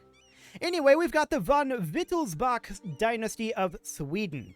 The Kingdom of Sweden entered the Kalmar Union with Norway and Denmark willingly in 1397, eager to influence or to limit the influence of the German merchants of the Hanseatic League. The union has, however, in many ways proved to be a disappointment to the Swedish nobles. Authority has become centered in faraway Denmark, and the many conflicts with Lübeck and the Hanseatic cities have been quite costly. Many are weary of their hard-earned money being spent on Danish adventures in northern Germany. I tried to say Norman Germany, and I was like, hang on. My historical accuracy alarms are going off. Wars that also disrupt trade and hinder the export of Swedish iron. Tensions reached an all-time high in the 1430s, with the popular Engelbrecht Rebellion forcibly ejecting Danish officials from the country. An uprising that, together with failed wars against the Hanseatic League, led to the deposition of the Union King Eric, who has fled to the island of Gotland, leading a life as a local pirate rather than the King of the North. The new king, elected by Danes, Swedes, and Norwegians, is a foreigner with no local power base, Christopher von Wittelsbach, but the real power in the Kingdom of Sweden lies with the Lord High Justicar of Sweden, Carl Knutsson Bondy, and the Swedish nobility. Time will make it clear if the Union of Kalmar can be mended or if Sweden will walk on its own way. What is clear is that the control over the Baltic Sea and its many estuaries and ports will be imperative to the Swedish kingdom. The sea routes are what binds the large Swedish kingdom together from Kalmar to Viborg, and that is also how the bountiful Swedish iron and copper reached the continent. For Sweden to achieve such dominion over the Baltics, a dominium maris Balticae? We'll go with Balticae. My Latin is very rusty, I'm sorry. It will have to defeat not only German merchants, but also get involved in the politics of the Holy Roman Empire. Not to mention overcoming the Teutonic and Livonian orders, and others who are interested in controlling the Baltic trade. The Russian principalities, the Polish, and the Lithuanians are all long-term natural rivals in this struggle, not to mention the Danish kingdom, with which Sweden is currently united. So we are Catholic, we are a kingdom, and the HRE exists. Cool. So, first things first. Like, for real. There was a Sweden start back in 2018. I didn't play Sweden, I don't think. Outlaw played Sweden. I played Poland, if I recall correctly. Pretty sure that's how that worked. Anyway, we definitely want to attack Gotland as soon as we can. So we'll move our fleets together here. Our fleet is maybe not strong enough on our own. All we've got is 1 light ship and 4 galleys. But we can outbuild Gotland. That's for sure. We do have low Crownland, and we should... This expanded interface makes me so happy. The fact that you can get 6 now, oh man. Governing capacity would be helpful, but not right now. What we want right now is we want to keep our equilibrium reasonably high. We'll lose Crownland for doing this, and that's to be expected. I think for the moment, we're at 50%. Is the equilibrium... The equilibrium for all of these is low. So we want to seize land right now. Actually, we want to set an agenda first. Base tax in Augsburg. Have prestige of at least 30. That's a lot of prestige. Collect cash. I mean, that would be nice. But we're going to go with the clergy here. Elfsburg, huh? Let me try to remember where that is. Spend a little bit. It's right here. Okay, so this needs to go up to 4. We can take it up to 3 right now, but we can't get it to 4. Okay. So, from here we seize Crownland. Then, I would love to put in religious state for that admin power. We're going to need to increase the loyalty equilibrium. But across the board, we're going to go for these. So we're going to go for our power gains for all of these right now. We have basically no Crownland. I'm aware of that. And our equilibrium is very low. I'm aware of that too. We're going to have to increase our equilibrium, and there are some ways to do that functionally for free, like religious diplomats, which we will certainly do. For the nobility, we will put in Let's see, not enough Crownland to do this. Right. Monopoly on mining and smelting, we're not going to do. Supremacy over the crown is exciting for sure. Estates can pursue agendas at any time. We're not going to do that. We will give them right of council. That'll drop our absolutism. I'm aware of that. And for the burghers, we're going to give them control over monetary policy. Cool. So what's our equilibrium? 39, 50, 36. So we need more equilibrium for our clergy and our burghers. Okay, what do we want to give them? Clerical Advisory Council would probably be a good thing to do. Bringing them up to 44. Okay. We're not going to give them land rights. Clerical ministers is not useful right now. Oversight by the clergy works. So that puts their loyalty equilibrium at 54%. Fantastic. We can fill out the last slot later. Nobility is at 50%. And for here, we could definitely go for free enterprise. Putting the burghers at 46. And for our next privilege, we can do patronage of the arts would get us there. Done.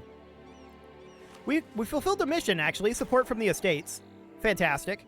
10 galleys for 0% of the cost and 10% of the time. That's really good. Done. Okay.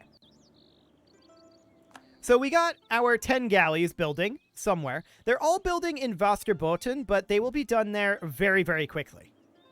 So that should be okay. We can attack Gotland with that 10 galleys, almost for sure. There's the Engelbrecht reunion here. We need to build up our total army size to be 100% of the force limit for that. What else do we have? Somebody needs to have Denmark as a rival and be supporting our independence. Okay. Employ a military advisor. That sounds expensive.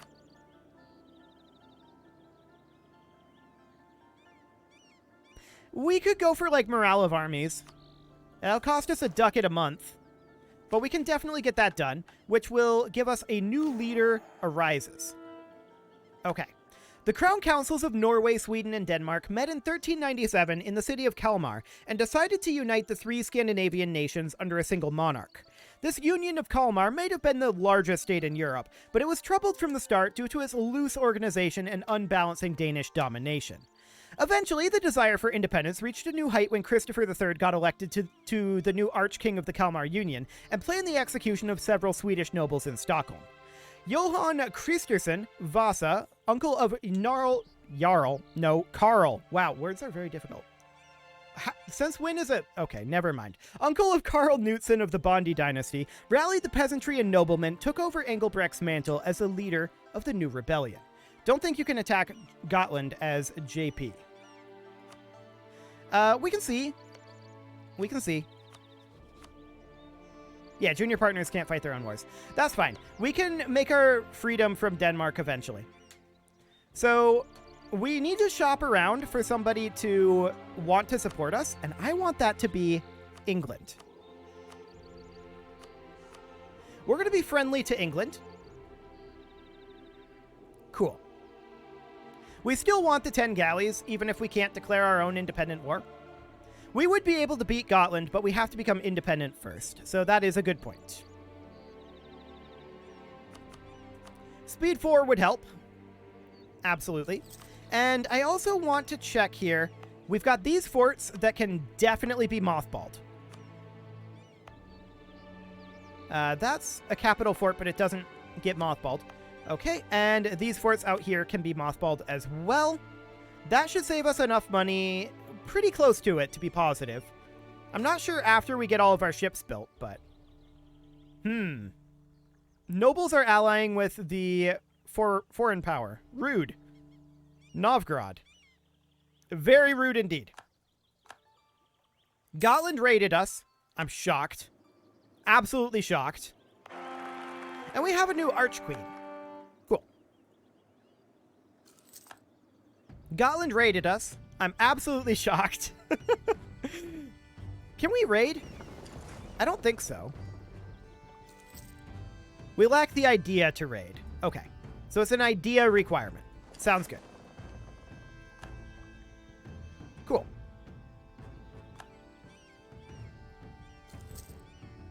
Okay, we are losing a little bit of cash right now.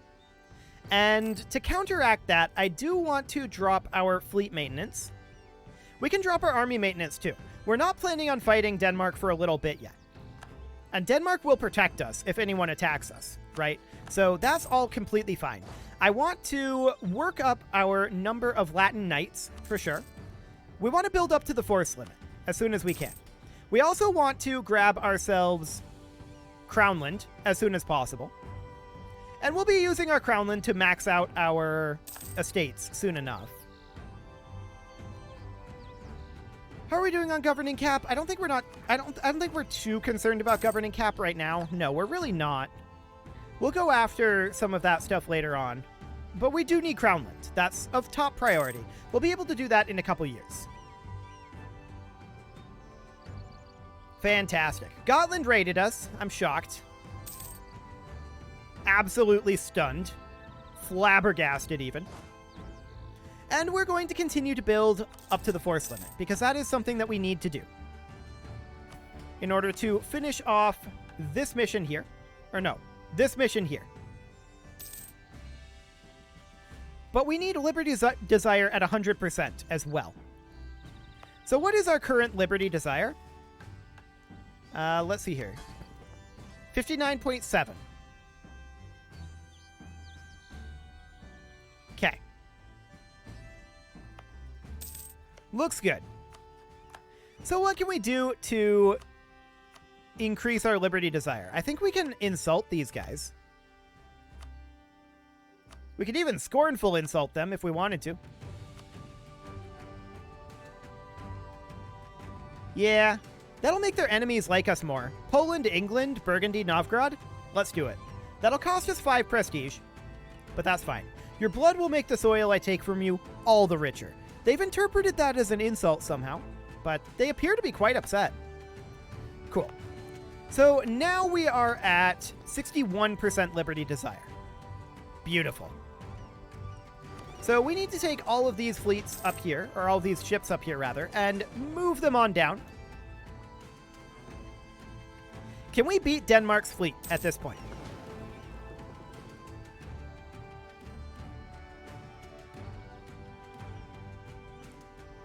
Is that their entire fleet? I mean, Norway would join them too. Norway doesn't have Liberty Desire right now.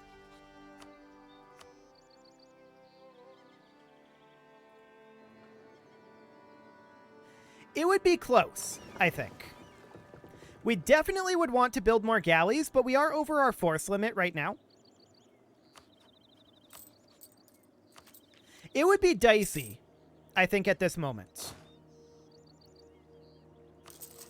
Let's get that final infantry unit built. And we would definitely go into debt, but that doesn't really matter that much.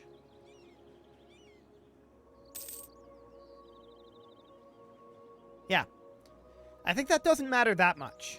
The 10 galleys will help an awful lot. They now have 11 galleys here, so we have 14 galleys to their 11. I think that Norway is the deciding factor there, is my guess. And to be fair, Denmark does have additional ships around. So one thing we might want to do is protect some trade. I mean, we could send just our light ships to do that.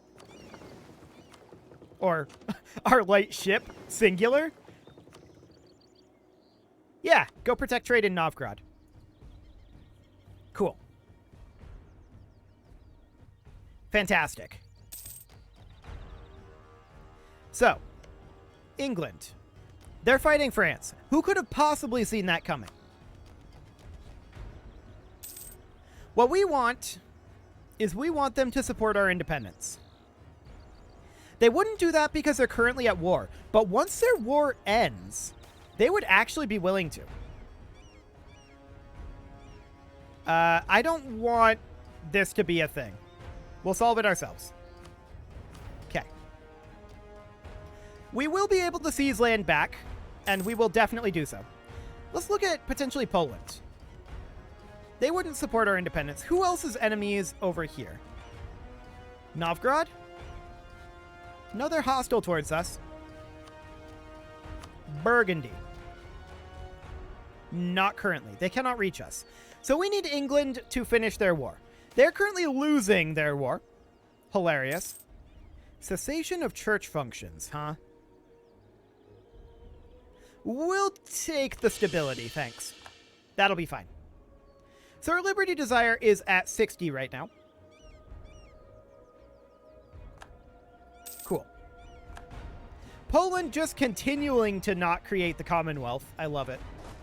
Absolutely hilarious. We're at our force limit, are we not? We are. But we do need our Liberty Desire to be 100%. As soon as England is done with their war, if they're still willing to help us, then England would be able to get us there. 50 admin power, gross. Okay, we did need to increase Elfsborg up to... We have to spend a diplomatic power, but there we go. There's our estate agenda done. Cool. And that's 1449 that we can increase our crownland. Sounds good.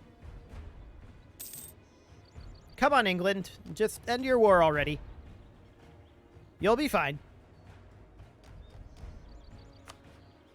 38k, 8k? Yeah, they should definitely be able to win that. Cool. So, what else are we working on here?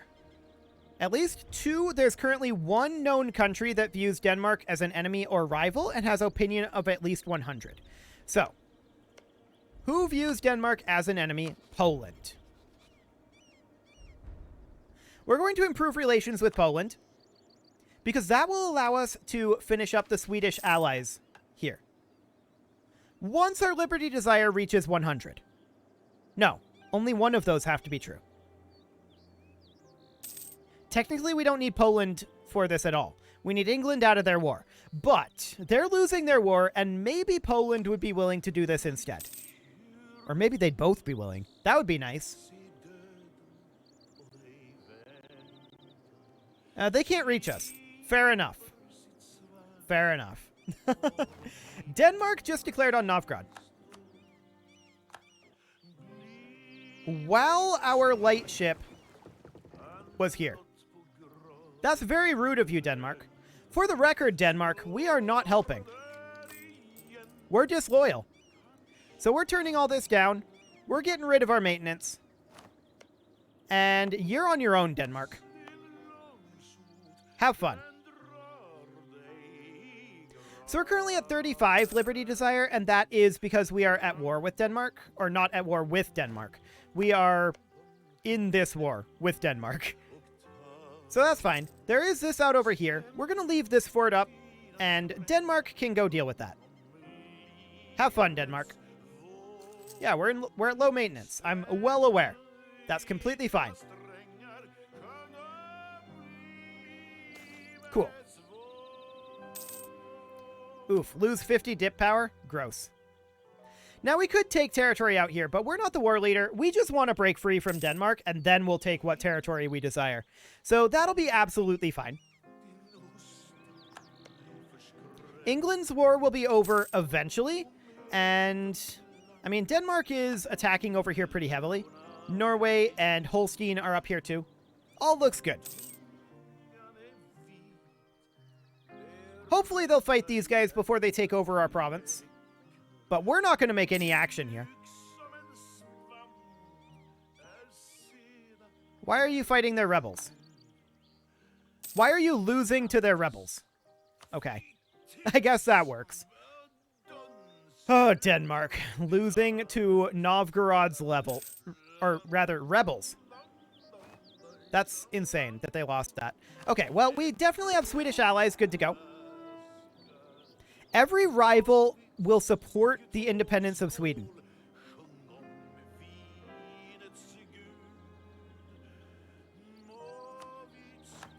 England, Poland, and Burgundy are now supporting our independence. And we finished the Engelbrecht Rebellion. Engelbrektsson is a legendary and enigmatic figure in Swedish medieval history. In 1434, the peasants of Dalarna, the Dales in Sweden, had had enough of Union King Eric's crushing taxes and brutal sheriffs. He's already been deposed, but this is in the past, of course, in 1834. Led by Engelbrekt, the peasants and miners, supported by certain factions within the church and gentry, rose up in open rebellion. They captured castle after castle and soon controlled the greater part of Sweden. Meanwhile, Erik Puke had joined Engelbrekt in revolt in Finland. For 2 years, Engelbrekt was the de facto ruler of Sweden, but intrigue among the noblemen and infighting between Engelbrekt, Erik Puke, and Karl Knutsson finally resulted in Engelbrekt's murder at the hands of Mons Bengtsson Not och Dag. But his spirit still lives on in the minds of our people. The desire for an independent Sweden is great amongst the peasantry, and even the ruling class of Sweden is getting fed up with the Danish rule. We will get independent. The question is, though, when do we raise our weapons for it again? The time of our independence is at hand. Here's the thing. Denmark's army, right here. Unfortunately, our maintenance, right here. I'm not convinced we win that, even with their morale being where it's at. They'll arrive on 25 October, so we're going to hold off for a moment. We're going to let them fight again. Our overlord Denmark decided to stop supporting loyalists. Okay. Now look at this. There's a significant amount of Danish troops down here. This is 25% of their army. Now they're going to get black flagged, I think. Right? If we declare this, they get black flagged, I'm pretty sure.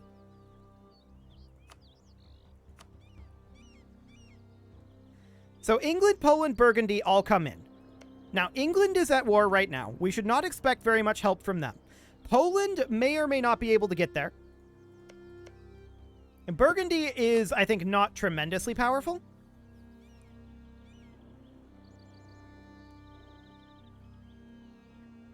But I feel like this is our time.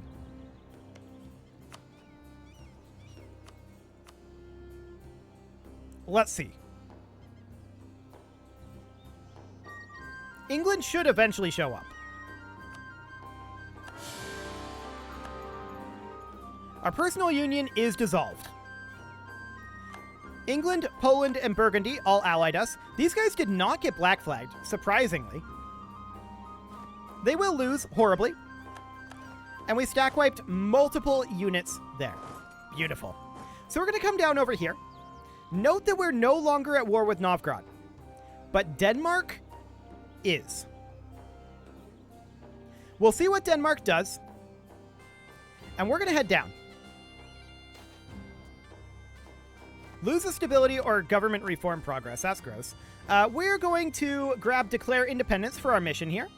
We gain a stability, which we lost a stability due to our declaration, which grants us permanent claims on all provinces required for these missions if we win.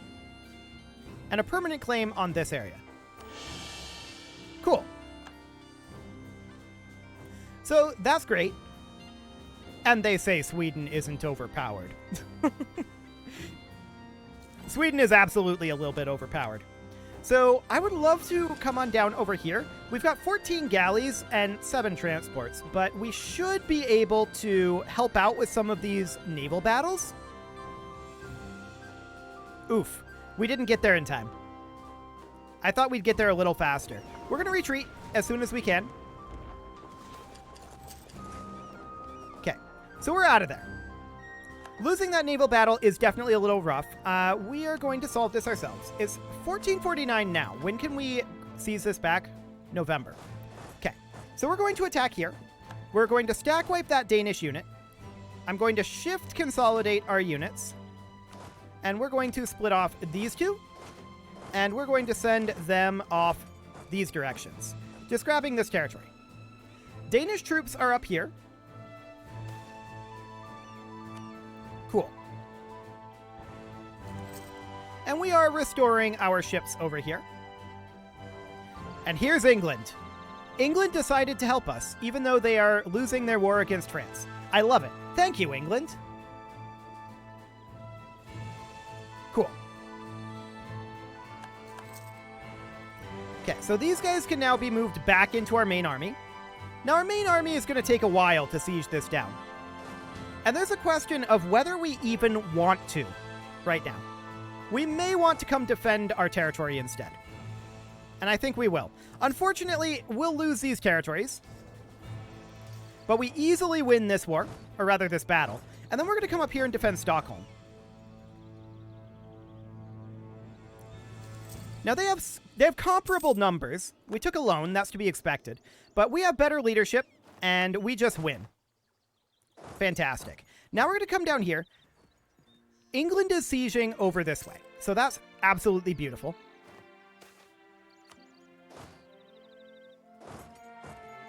I want to see where these guys are going. Fascinating. We're going to go hit these Danish troops here. Did Denmark exit their other war? They did not. Wow. I'm actually pretty surprised about that. We're going to come over and try to continue to hit these Danish troops. They can't keep this up. They absolutely cannot. Now, our troop count is a little low currently. We can actually grab a Miltech. That's very, very good timing right now. I love it. We're going to need to allow our manpower to regenerate here a little bit. It is currently October. Beautiful. So we're going to leave... I'm going to shift consolidate here.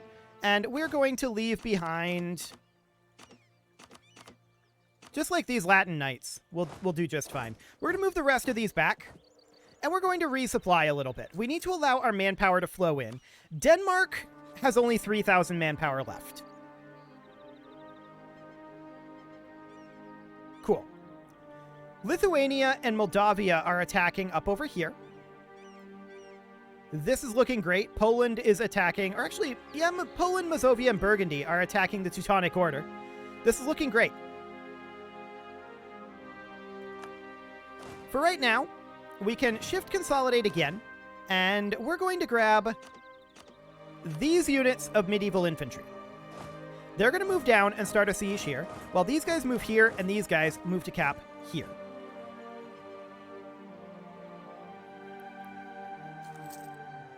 Okay.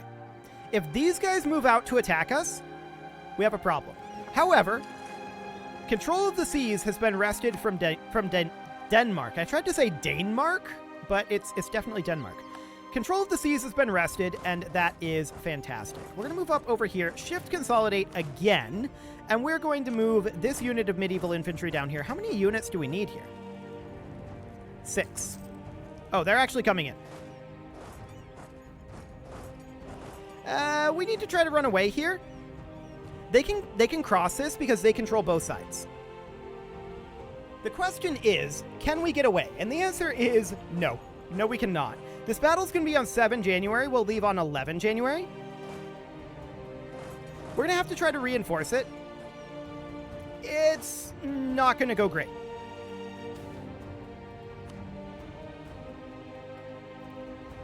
Our reinforcements will arrive here soon. And we can give some decent battle, but we're going to retreat from here. We simply didn't have the numbers in that position. Ooh, our troops are going to independent locations. Okay, let's get them all going to Stockholm. This will be fine. We have all of this going on over here. Losing this battle is irrelevant. So we're going to group together here, and we're just going to regenerate troops here in Stockholm. Cool. So, for our demand here,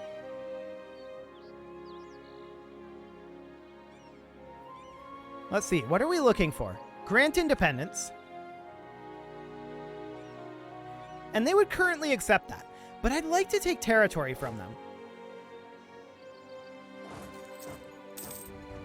That would be nice. At least take all of this, right? That would be awfully nice. Are these switching? Oh, they are switching these sieges to us. That's beautiful. Really happy about that. Okay, Denmark is currently at 3K manpower. Still. But they are sieging here. We're going to walk in over this way. And for the moment, we're just going to sit here. I'd like it if these Moldovan troops came down and helped us. This is the entire Danish army here. We could possibly win if we were to attack right now. These Mazovian troops are here. Okay. I think we just continue to wait this out. Our allies have this solidly under control.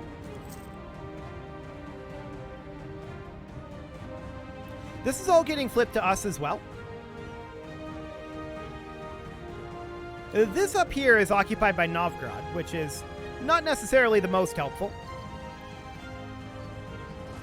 Okay. We have a new heir, and a new queen, and a new loan. Perfect. Let's head on in here. We'll get a crossing penalty from that. Let's go around this way, so we don't get a crossing penalty. I also want to... Can we seize land while we're at war? No, we can't. I didn't think so. I want to knock these guys out of here. We actually stack wiped them. Wow. Okay, I did not expect to stack wipe them. The Livonian Order rivaled us. Hilarious. That's completely fine. We're going to move on over here. And honestly, I'm wondering how much land we can get away with taking here. Hypothetically. This on its own is 58 war score and 49.8 aggressive expansion. So this is probably all the more that we can get. We'd be able to get things like transfer trade power, war reparations. But we would have to be pretty careful about our aggressive expansion here in Europe. So we would definitely want to stay below 50. No doubt about that.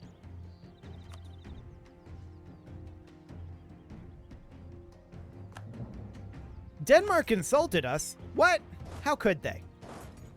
I never could have seen that coming. So Denmark is going to be fully occupied here in a moment. And actually the Teutonic Order is too. Yeah. Denmark, or actually Bremen, is offering us peace. You know what?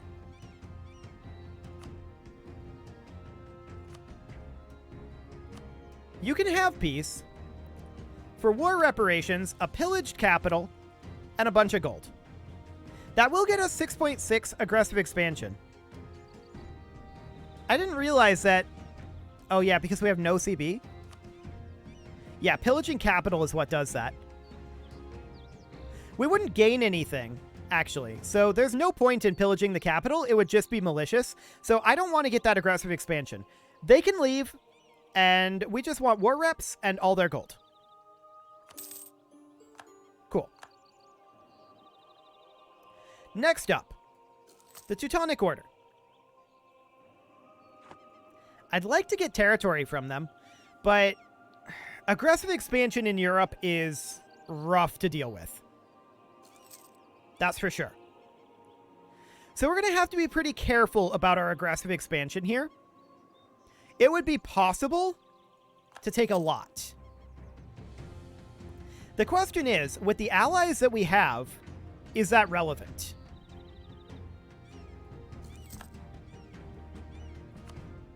I don't know.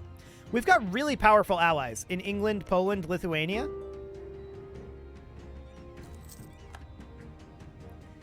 We'll have to look at who will be angry about what. Okay. This is about as good as we're going to get. And we should, at this point, go ahead and declare peace. So this is 49.8. If we were to separate peace the Teutonic Order, gift it to Poland, we could do that. Well, this is already all occupied by Poland. So unless they were to flip it over to us, we actually couldn't take this. So we could gift this over to Poland.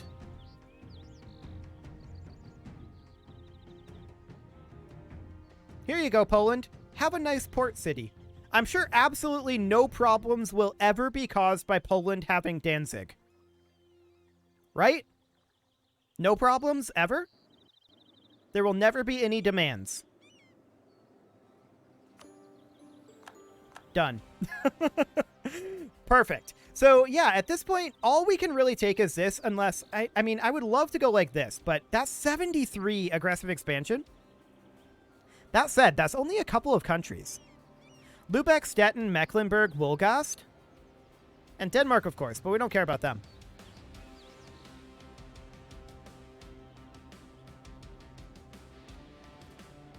I'm tempted to go a little further here.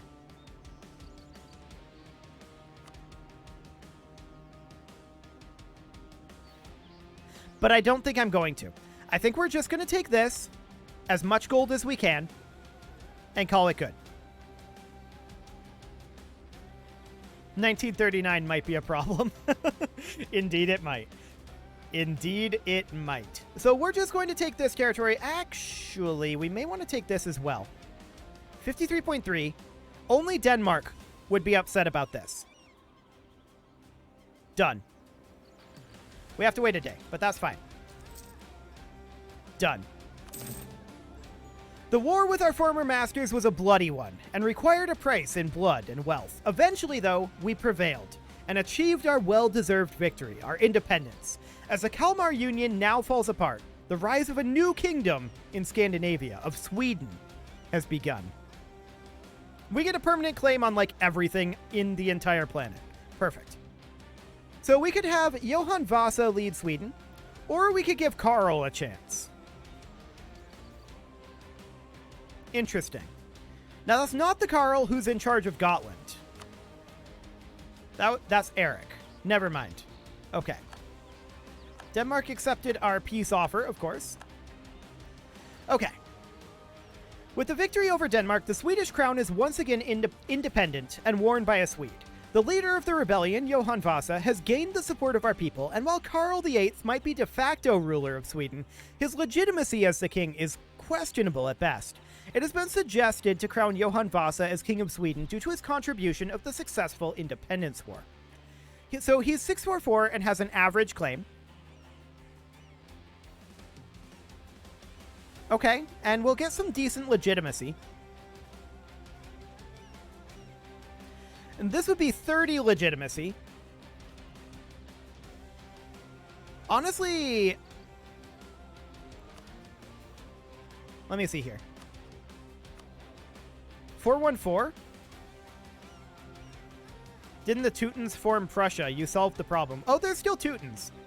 The Teutonic Order is still here. They just lost a little bit of coastline. We're going to have Johann Vasa lead Sweden. Perfect. Our corruption is growing because of overextension, but we will definitely work on getting all of that cored.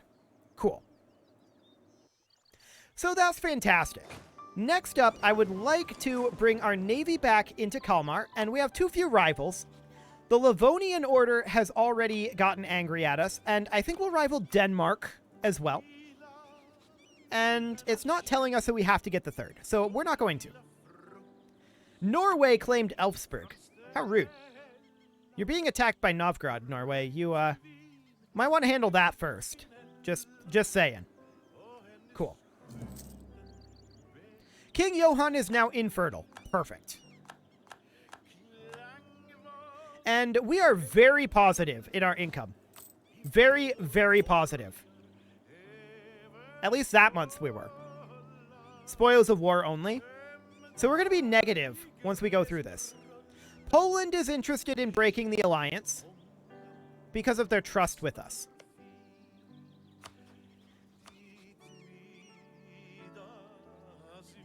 Not our fault you don't trust us, Poland. We're going to royal marry them while we can.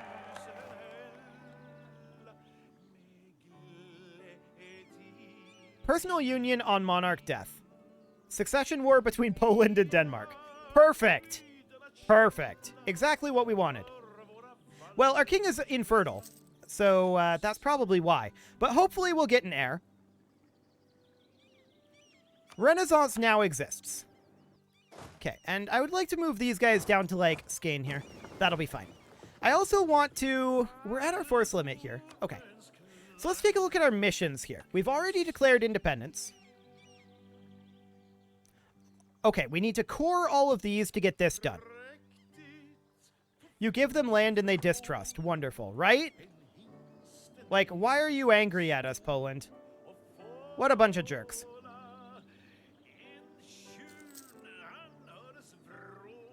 What a bunch of jerks. Cool. So I want to go after Gotland.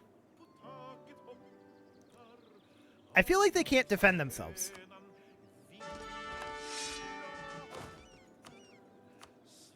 This leader is not as good, but we're going to head up over here. In order to really do this, we're going to need more transports.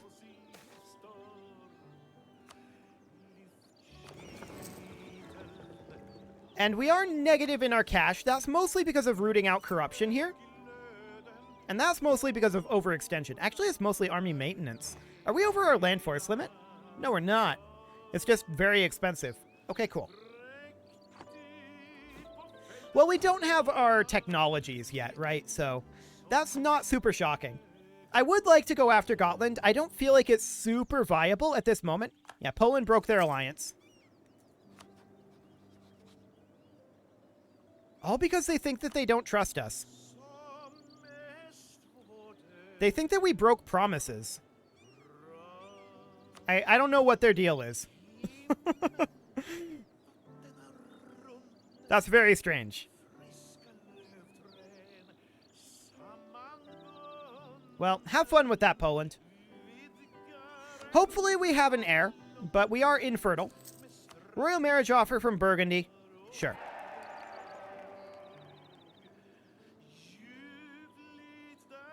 So that's reasonably fine. Novgorod is fully occupying Norway now. Hilarious. And apparently frames are dropping like mad. Fantastic. It looks like I'm going to have to restart the stream here. Yeah, it's not recovering. Let me get the stream restarted here real quick.